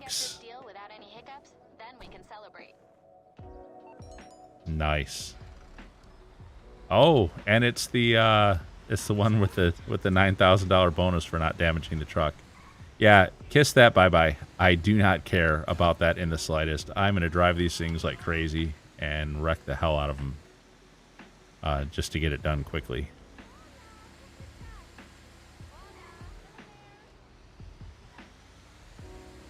Probably could have gone straight. Nah, it doesn't matter. There might... No. I was going to say there might be some enemies waiting at the drop-off spot, but I don't think there is if you've got this delivery bonus thing. I think if you've got the delivery bonus, then you're not going to face any enemies at the drop-off.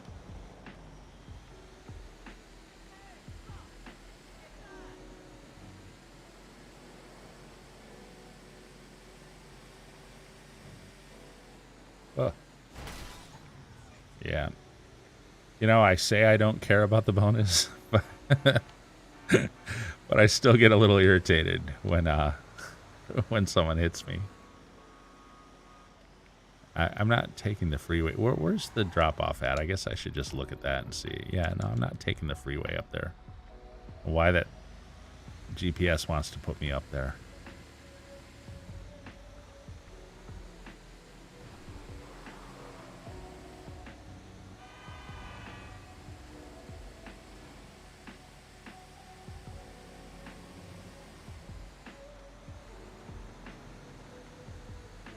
I feel like I can just head up because it's kind of like heading up by the hills.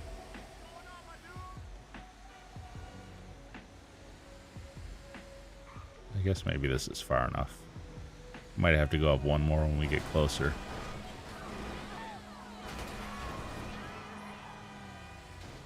That dude was stuck under the truck. Like I said, I really don't care about the bonus. I'm selling this for 1.5 some million. Like, I care about $9,000 at that point.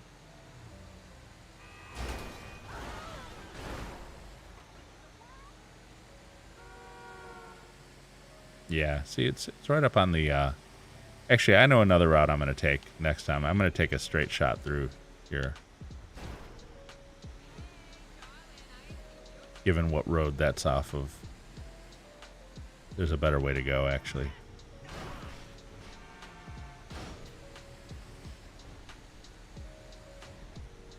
And actually, I'm pretty familiar with this drop-off point, too. I've had several crate sale missions with these where this is the drop-off point. All right. So, as you see, I really don't care about that bonus. So there is another version of this mission where there's no bonus, where right now NPCs would start attacking me. And you have to deal with them before you can finish the mission.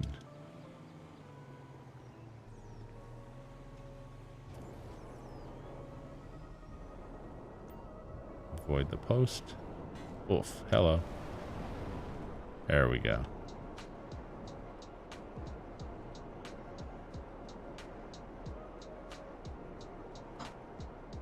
Man, I'm not even going to touch a bunker sale tonight. Don't need to. All these crate sales. Save it for another night. Eventually, I do want to get a session together with a bunch of people in where we do some big sales. Like if people can build up their bunker, build up their crates, and do some of these big sales with multiple people. Even like auto delivery. There's the deliveries you can do out of the CEO delivery, CEO auto import export, where you can deliver collections of cars, of like 3 or 4 cars. I don't think I've ever even done one of those because I've always done it solo. I don't think I've ever delivered a collection. I would like to do that sometime.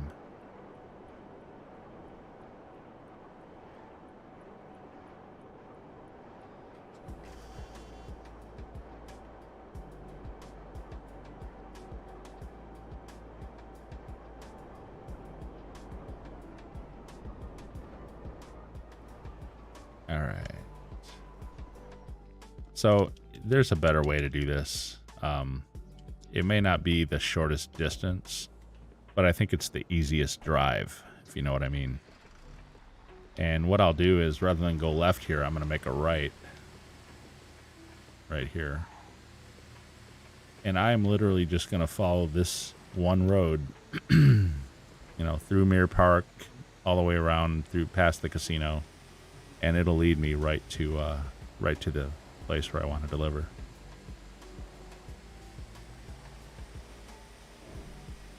Oof, I gotta make the curve though.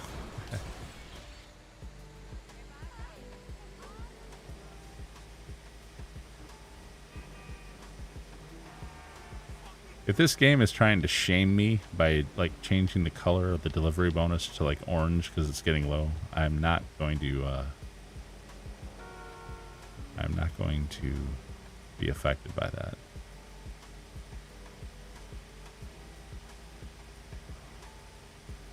Was it always orange? I'll have to go back and look at it later. But I want to say it was maybe green to begin with. And I'm thinking the lower you get in the value, like it turns orange, turns red. I don't think I've ever lost all the value. I don't think that's a fail. I think you can still make your delivery, of course. It didn't say anything about you had to. It's just a bonus after all.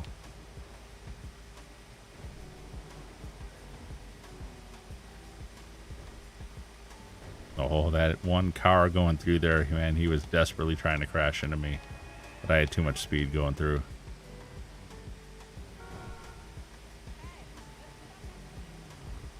But yeah, this may not be the fastest or the shortest route here, but it's the easiest. Because you literally just follow one road all the way through, and then at the very end you'll make a right and up into that parking lot.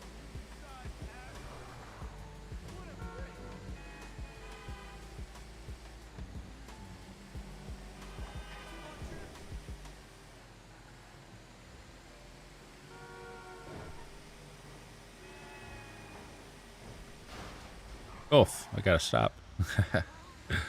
These things can be hard to stop once you get them going. I had a lot of momentum going there. Kind of hard to see with the trees. All right. Got it. Tell me I didn't just box myself in here. Okay, good. One more truck.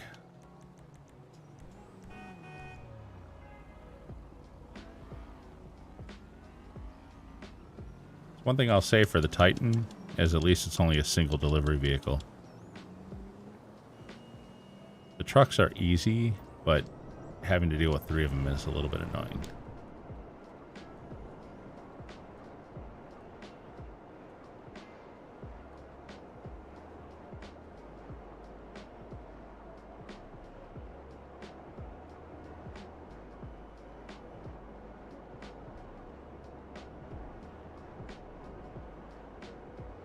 Well, it looks like, looking at my stats on the stream over there, I have not seen any buffering or bandwidth warnings popping up like what's happening. Looks like lowering my bit rate from 18 megabit to 13 megabit or 12 megabit may have fixed that permanently for me. I hope so. I mean, we also went quite a while at 18 without ever experiencing it either, so I kind of feel like we could still run into it again, depending on YouTube. I don't think it's my ISP, though. I don't think it's my provider. I think it is YouTube themselves. Basically, their ingestion servers not willing to give my stream the priority because I'm not, you know, I'm not Penguins or whatever, or typical gamer. I'm not a big streamer or a big YouTuber even. So I feel like the ingestion server maybe doesn't give me priority, and so sometimes, depending on their available bandwidth, they may throttle me down a little bit because whereas other days, if they don't need the bandwidth, then they're fine with me streaming at 18 megabit because, like I said, many times I've streamed at 18 megabit and never had any buffering issues or any bandwidth issues. It was just those rare times, but it's enough that I feel like I want to avoid it because you never know if you're going to run into it or not, depending on what things are happening on YouTube. So, but since setting it down to 12, I feel like it stayed pretty solid. I have not yet seen a bandwidth warning on the stream since making that change. So hopefully it has not impacted it too hard visually. I want to say either Zephyr or Mr. 5 made a comment last week saying that it looked better than it had previously. Now that seemed a little weird to me because it is a lower bandwidth. But then again, maybe, you know, YouTube re-encodes. You're not even really seeing what I see. So the stuff that I send to YouTube gets re-encoded by YouTube and then shown to you. So maybe it deals with the 12 megabit better than it does the 18. Maybe that's why. It doesn't have to work so hard to re-encode it. I don't know. It's all a learning process, you know.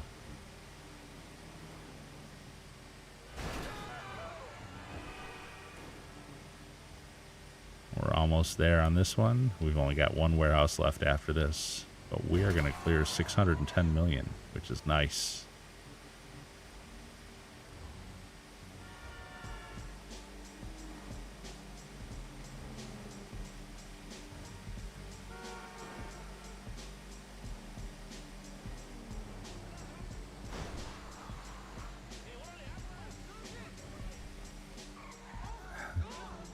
Traffic laws in Los Santos are pretty voluntary, aren't they?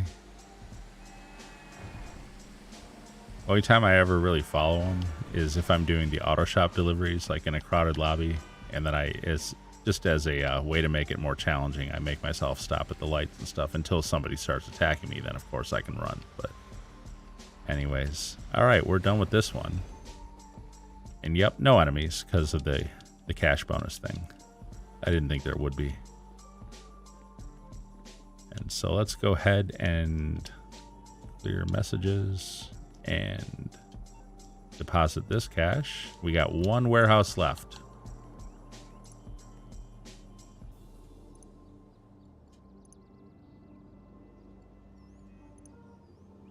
It got better on my end too. So you agree then that the 12 megabit stream actually looks better than the 18 megabit one did? That's stunning to me, because 18 megabit like is supposed to be giving more detail, but it must have something to do with YouTube, the way they re-encode. That's all I can think of. Makes me wonder if I should go even lower, like maybe try like 10 megabit or something. I don't know. I'm used to the idea that the higher the bit rate, the better the image quality. You know what I mean? But that's cool, man. If putting it down to 12 made it better for everyone, then cool. It just that's kind of counterintuitive to me, though.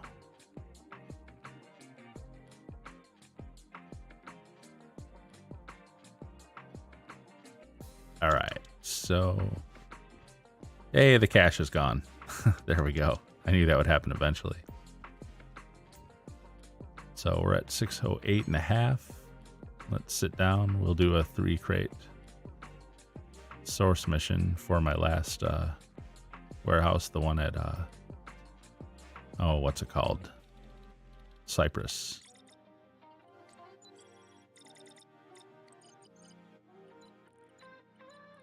Cypress Hill.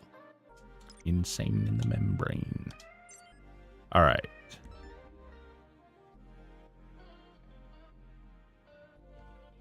Collect the bullion. Man, I've been getting lucky. It was only that very first source mission that was like the new one where you had to go underwater and blow up the crates and stuff, or the containers, blow them open. All of my source missions since then tonight have been old school source missions, which I like.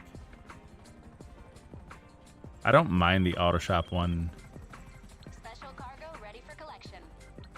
I don't mind the auto shop one, but it is kind of overpowered. The NPCs are overpowered that come after you. Okay, look at this. Single vehicle again. Cypress is not on the map. Where is the crate?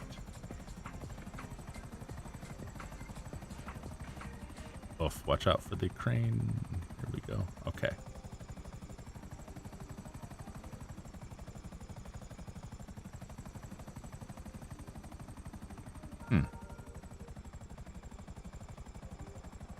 Is it really under the bridge? Nope. So I got spooked. Fallback location. We might have to fight some people here, but that's okay. Point is, it's going to be a single vehicle at the end of the day.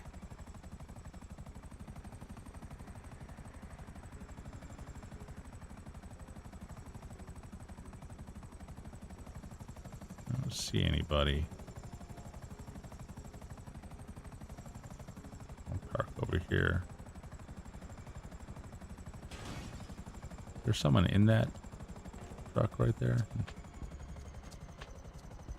I don't think so. No, there's not. Okay. Just making sure. Paranoia, you know?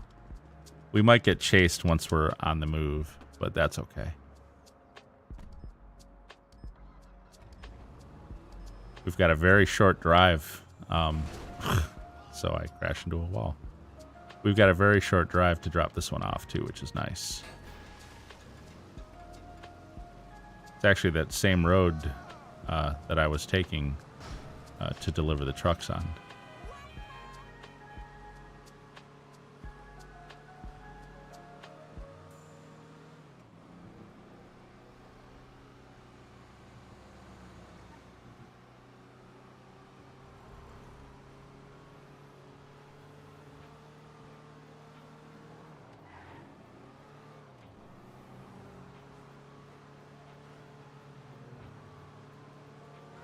Which vehicle is this? The Rumpo. Okay. Say, this van is actually pretty quick, too. Alright, this has been probably the easiest source mission there was so far. Well, maybe the assassination one, too. But all it did was it changed locations and then just took it and drove it in. No enemies at all. Nice. Very nice. Easy. Easy, easy. Easy money.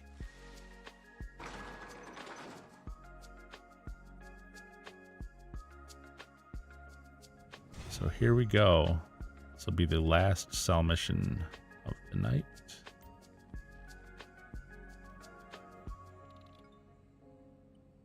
.518.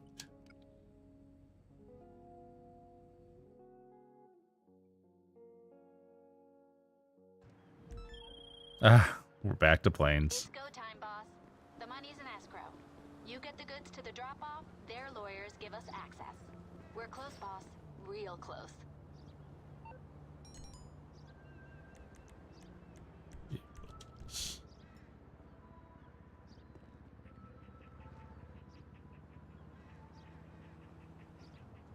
It's amazing.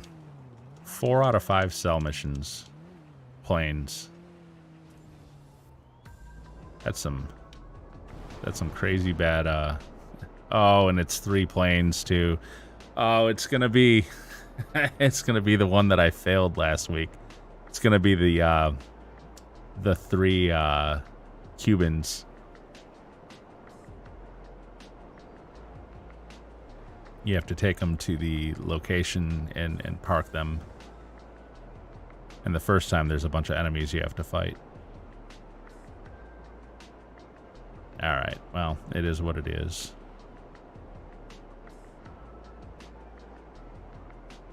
I could actually go blow all the enemies up first, and then I wouldn't have to deal with them after landing the first Cuban. Yeah, I might do that. Yeah, let's, and then the only thing I have to worry about is landing. Because I'm terrible at it with this thing, man. Okay. So we got the drop location. So I think what I'll do is I'm actually going to take a buzzard. Not going to bother with my Hydra for this. Grab. Really? It's not available? Okay, that's not annoying or anything. I guess I'll take the oppressor. You know, there might actually be a buzzard. I should just take a quick look. Sometimes. Nope, not today. But sometimes there's a buzzard right there. And I will take a quick glance over here too, because interesting, there's something in the air. I don't think that's a buzzard though. You know what? Never mind. I'm not going. Oh, do I see my buzzard on the map? Actually, I do.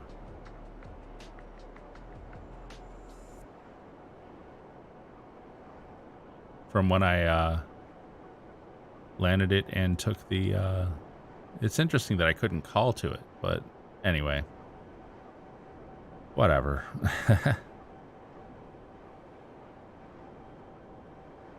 I'm already out here on the oppressor. I know the buzzard's a little faster, but it is what it is.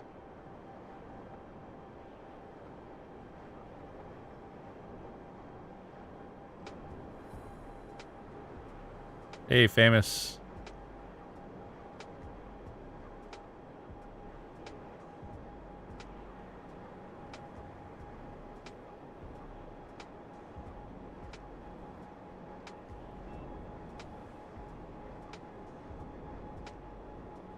We're about to hit 610 million here. Assuming I can get this sell done. We'll see what happens, though.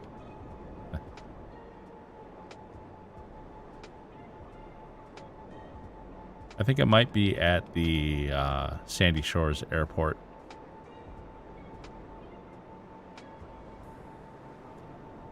Hey, famous. I remember the name in chat, seeing it before. I don't remember what was going on with your sound, though. That part I don't remember.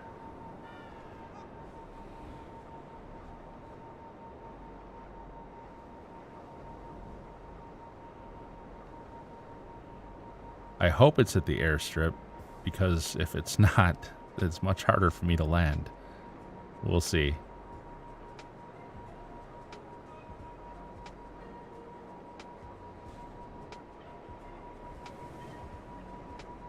Okay, it's not at the airstrip, it's at these things. Oh my. Alright, well at least I can, like, take some of these guys out, soften up the landing area before I try to bring a Cuban in here.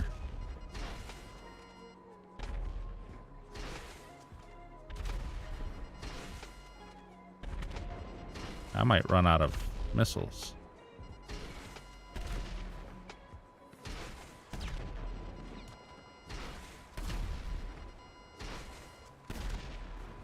Really? Doesn't help when I miss, I'll tell you that. Oh, come on. The telephone pole took one of them. All right, are there any other guys here? Is that all of them? Sometimes they're hiding around the edge. You gotta kind of...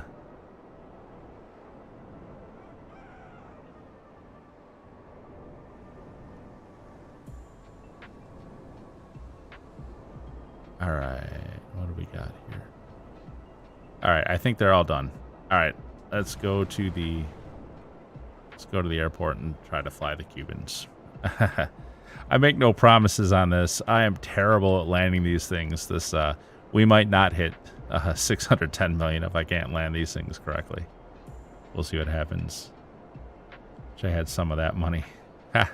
Just gotta grind it, man. Just gotta grind it.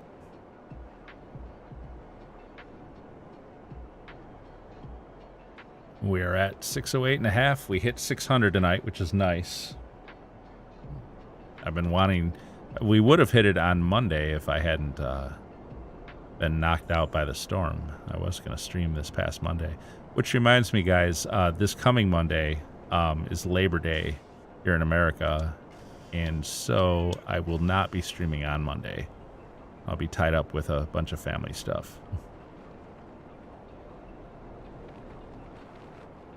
You know, it's funny. They don't actually give you the ability to, like, give money to other players in the game. I think at one point they did, maybe. There was something, but that got taken out. Or I forget what the details were. It was before I was even playing the game anyway. By the time I came into the game, it was like late 2014, and that had already been removed. But I heard in the very beginning there was a way that you could give money between players, but that is not the case now. So the only way anyone gets it is by grinding it. Well, I mean, I guess modders, but, you know, legitimately I'm talking about. It's to grind it out. Or to buy shark cards, which, you know, it's funny. I don't consider buying shark cards legitimate. I mean, I understand it's allowed, so my opinion on it doesn't really matter, but I will not ever buy a shark card. And this isn't meant to knock anyone who does, by the way. Some people, if they have the money and they can afford it, and they would rather, you know, not spend the time in game doing this kind of stuff, why then, more power to them, man. That's cool. Me personally, though, I I have trouble with that, the buying in-game currency thing. I might be a little too old school. Back in the day, in the earliest online games, like Ultima Online and stuff, yes, I played it. Played it in the fall of '97 when it first launched. So my gosh, that's like, what, 26 years ago? Anyways, it was illegal. Like in Ultima Online, the currency was gold. I mean, that was the main currency anyway. And in Ultima Online, it was actually against the game's rules to sell gold for real world money. So for the game company themselves to sell the in-game currency, to me just feels wrong. I don't know. Like I said, it's probably just the old school talking when I think of it that way.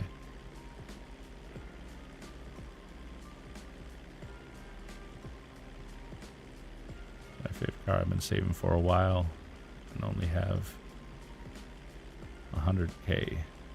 The Deluxo, my second. I don't know, man. The Deluxo has really good missiles, but I don't really like it as a vehicle that much. I mean, it's cool that it can fly and stuff, but there's better flying vehicles, obviously. But for missile speed and accuracy, absolutely. The Deluxo has, I think, the best missiles in the game. Either it, or maybe it's the Runer, or the Runer 2000, or maybe they have the same missiles. But I know that the Deluxo missiles are extremely accurate and extremely agile, and they can turn. You aren't escaping from a lock-on if a Deluxo locks onto you.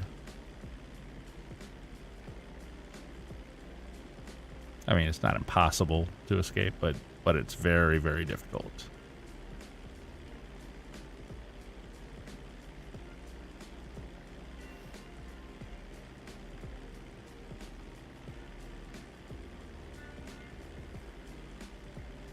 Why is it all my flying missions are at night with a haze? Can't hardly see. So, I should have taken a look at my landing options when I was out here earlier. I'm not really sure what they are. I guess this road is probably the best way in.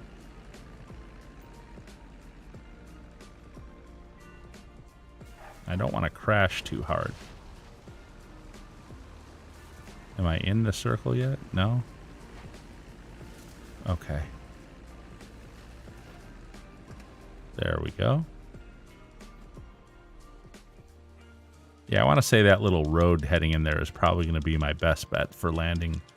Because, man, I am not good at piloting.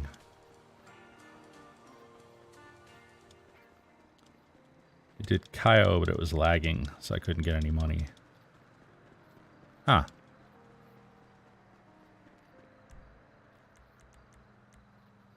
Your internet okay?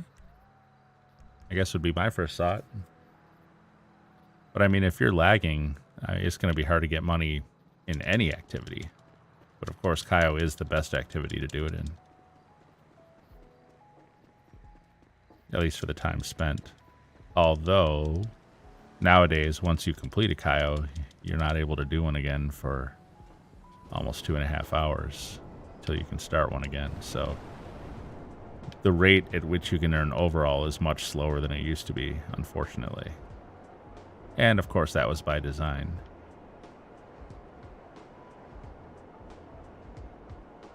Oh, doing it with friend. Okay, well that's cool then. Yeah, if you're doing it with a friend, you got a much smaller cooldown. It's only like 48 minutes cooldown then at that point.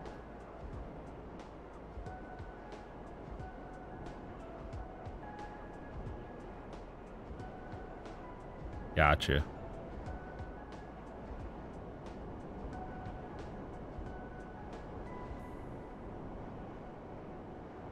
I tried doing Cayo with the unprofessionals, and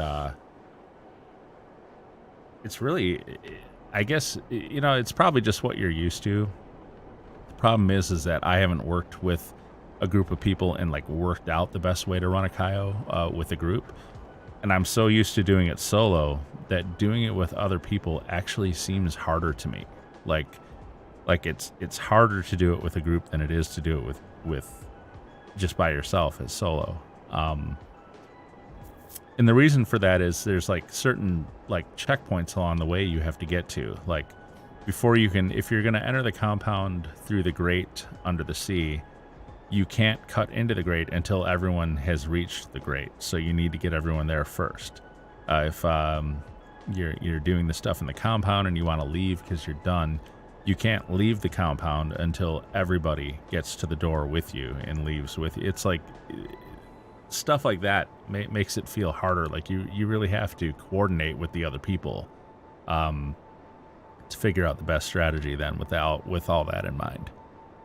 So it just seems like solo Cayo is actually easier than group Cayo. And of course the payout is better when you do it solo too.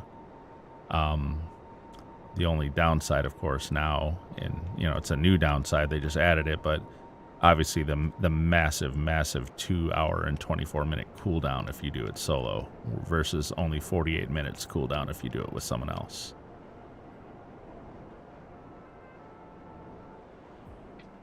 It might be worth the time to spend like working with somebody, doing like a 2-person Cayo and figuring out like what the best, easiest pattern is, to get it completed.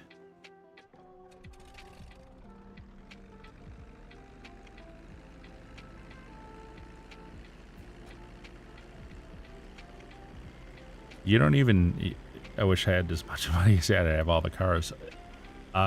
You don't even need this much money for all the cars, really.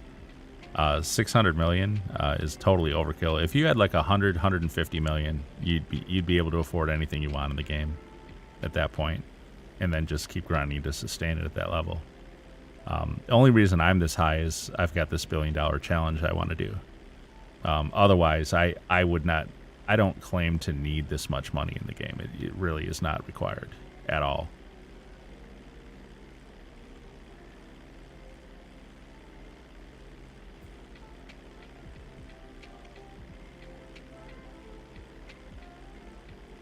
The taser.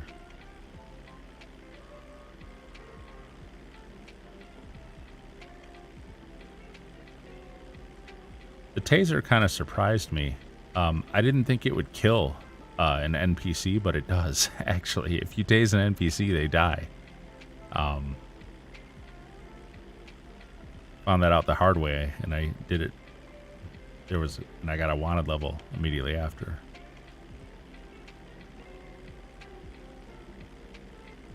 I remember back in the day, and this is like really long time ago now, we're talking back like 2014, 2015, there was a glitch or a mod or something that people were doing back on the PS3 where they brought the taser into free roam then. And I remember a guy keeping me on the ground for, I forget how long. Basically, I couldn't get up because that taser did not have a slow recharge rate. It would recharge faster, the one that they had back then. And so they could basically, once they got you once, they could keep you on the ground permanently. And eventually just had to log out of the game because the guy was griefing with it, and he was basically keeping me on the ground, not letting me get up ever. But it wouldn't kill you. It would just keep, putting you on the ground. All right, I gotta look at this carefully. I am not good at flying these things. Try to land this thing without a crash. Cut the engines. Glide in. Keep the nose up. There you go. And then drive it the rest of the way into the circle, I guess. Which I think can be over here. Okay, really? Is it not going to move? Okay, it's just stuck on the grass a little bit. Once I get it into the circle, it should pop up and tell me I'm good.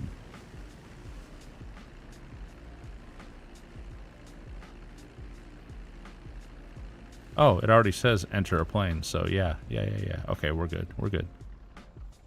I guess as soon as that message changes to, I wasn't really paying attention to the message across the bottom. I guess as soon as that changes to enter a plane, you're actually good. You can hop out.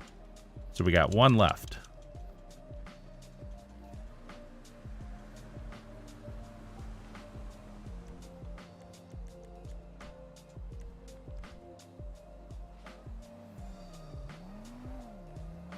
Oof.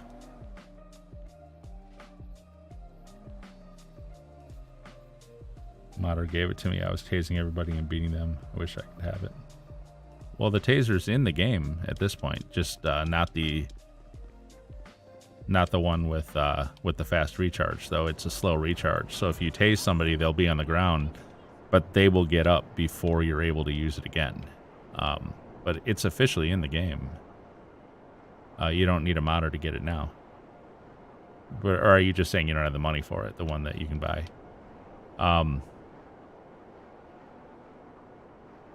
I do own the taser, although I've got it shut off on my weapon loadout. And my favorite pistol gun is the AP pistol. But I want to say my favorite rifle in general is the Mark II. Geez, I don't pay attention to the names of them really. I'll look at it when I land at the Cuban. I'll pull up the weapon wheel and look at that. I'm really fond of the assault shotgun though. The assault shotgun is probably also another weapon that I've used a lot. It's really good for close quarters if you're in a small area if you're doing a mission and it puts you in a small area with a bunch of NPCs. The assault shotgun will really clear the room fast. Much faster than like a normal bullet gun.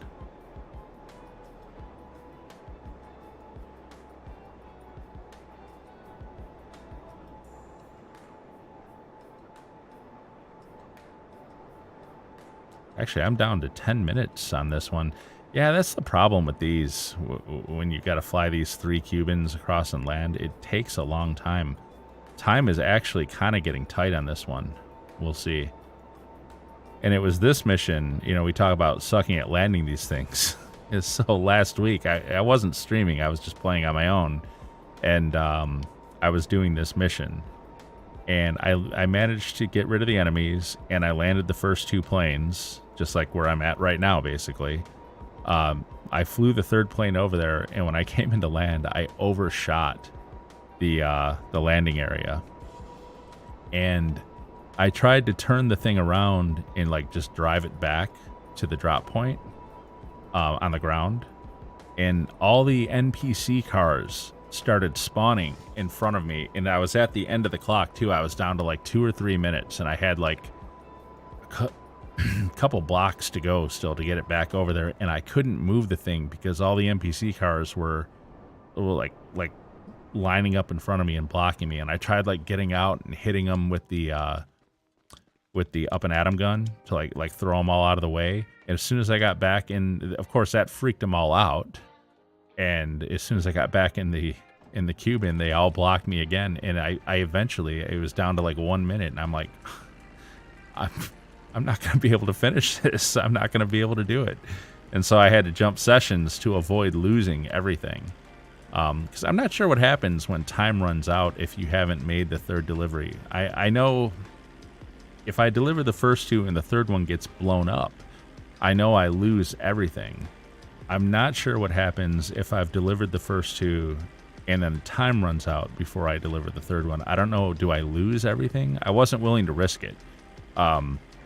So I ended up just jumping sessions when I was down to under a minute, and I lost like 3 crates. And then thankfully I went to sell again, and this time I got the tugboat, which is much, much, much easier. I didn't get a single tugboat mission tonight. I got 3 Titan missions. I got this one with the Cubans, and then I got the 1 truck mission. The truck mission was like the only really easy one. It is what it is, though. I swear the random number gods don't like me. That's why when I sell my bunker, I get the Merryweather mission like 9 times out of 10, it feels like. It's probably not really that bad, but it... like, I probably don't get it as often as I think I do, but it feels like I always get it. I do know on stream I get it quite a bit, if you look back over the history of the streams. It's like my most common one.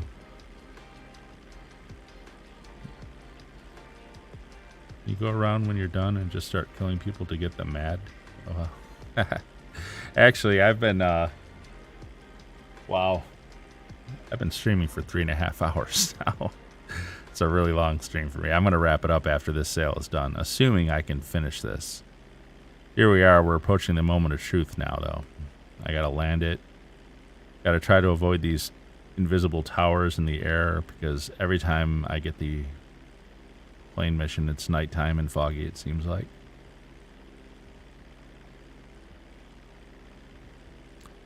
All right, here we go. Should be easy. Should be easy. We'll see.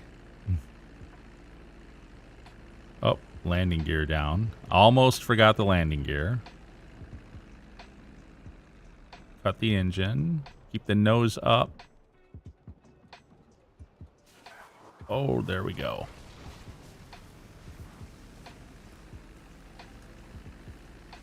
Am I in? Come on, give it to me. There we go. Got it. All right. Wow, that went better than last time. Like I said, last time I couldn't get the thing back. I overshot the landing area, and then I couldn't get it back because the NPC cars kept freaking out and messing me up. So let's take stock. I'm going to call for my... Oh, you know what? Actually, here, I'm just going to deposit. I wonder if that exotic export car is still there. It's calling to me. I want to deliver it. All right. Let's deposit. And then jump.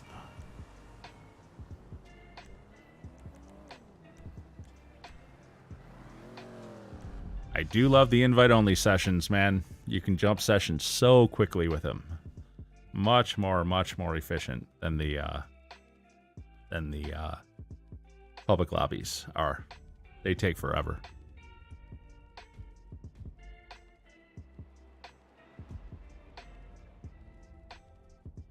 All right, what do we got here?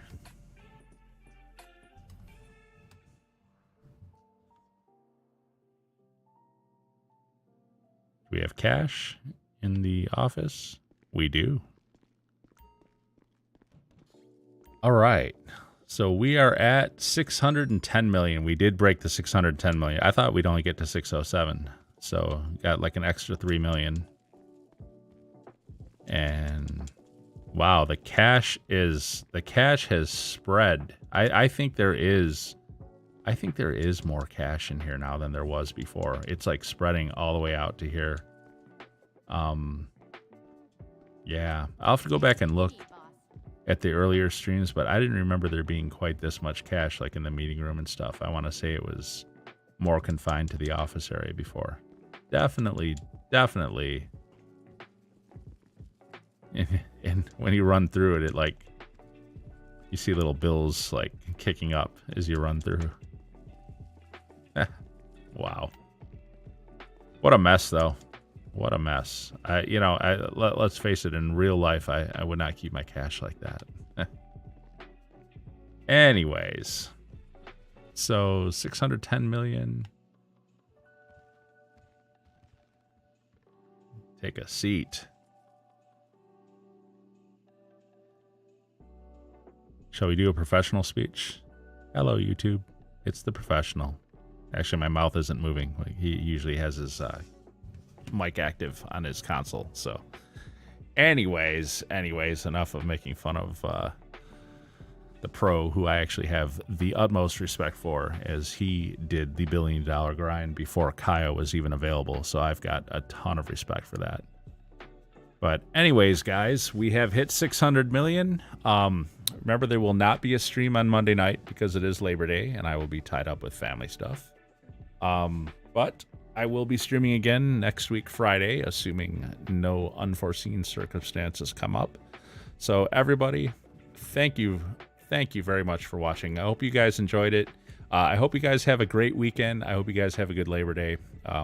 And actually, I guess Yorick, you guys probably don't have Labor Day because you're over on the other side of the pond there. But anyways, that's gonna do it for tonight. So, thank you very much, sir. I appreciate you guys hanging out, man. It's a lot of fun for me to stream and be able to just jabber while I'm playing. It's very very enjoyable. Anyways, everybody, thank you very much for watching, and as always, have a great game.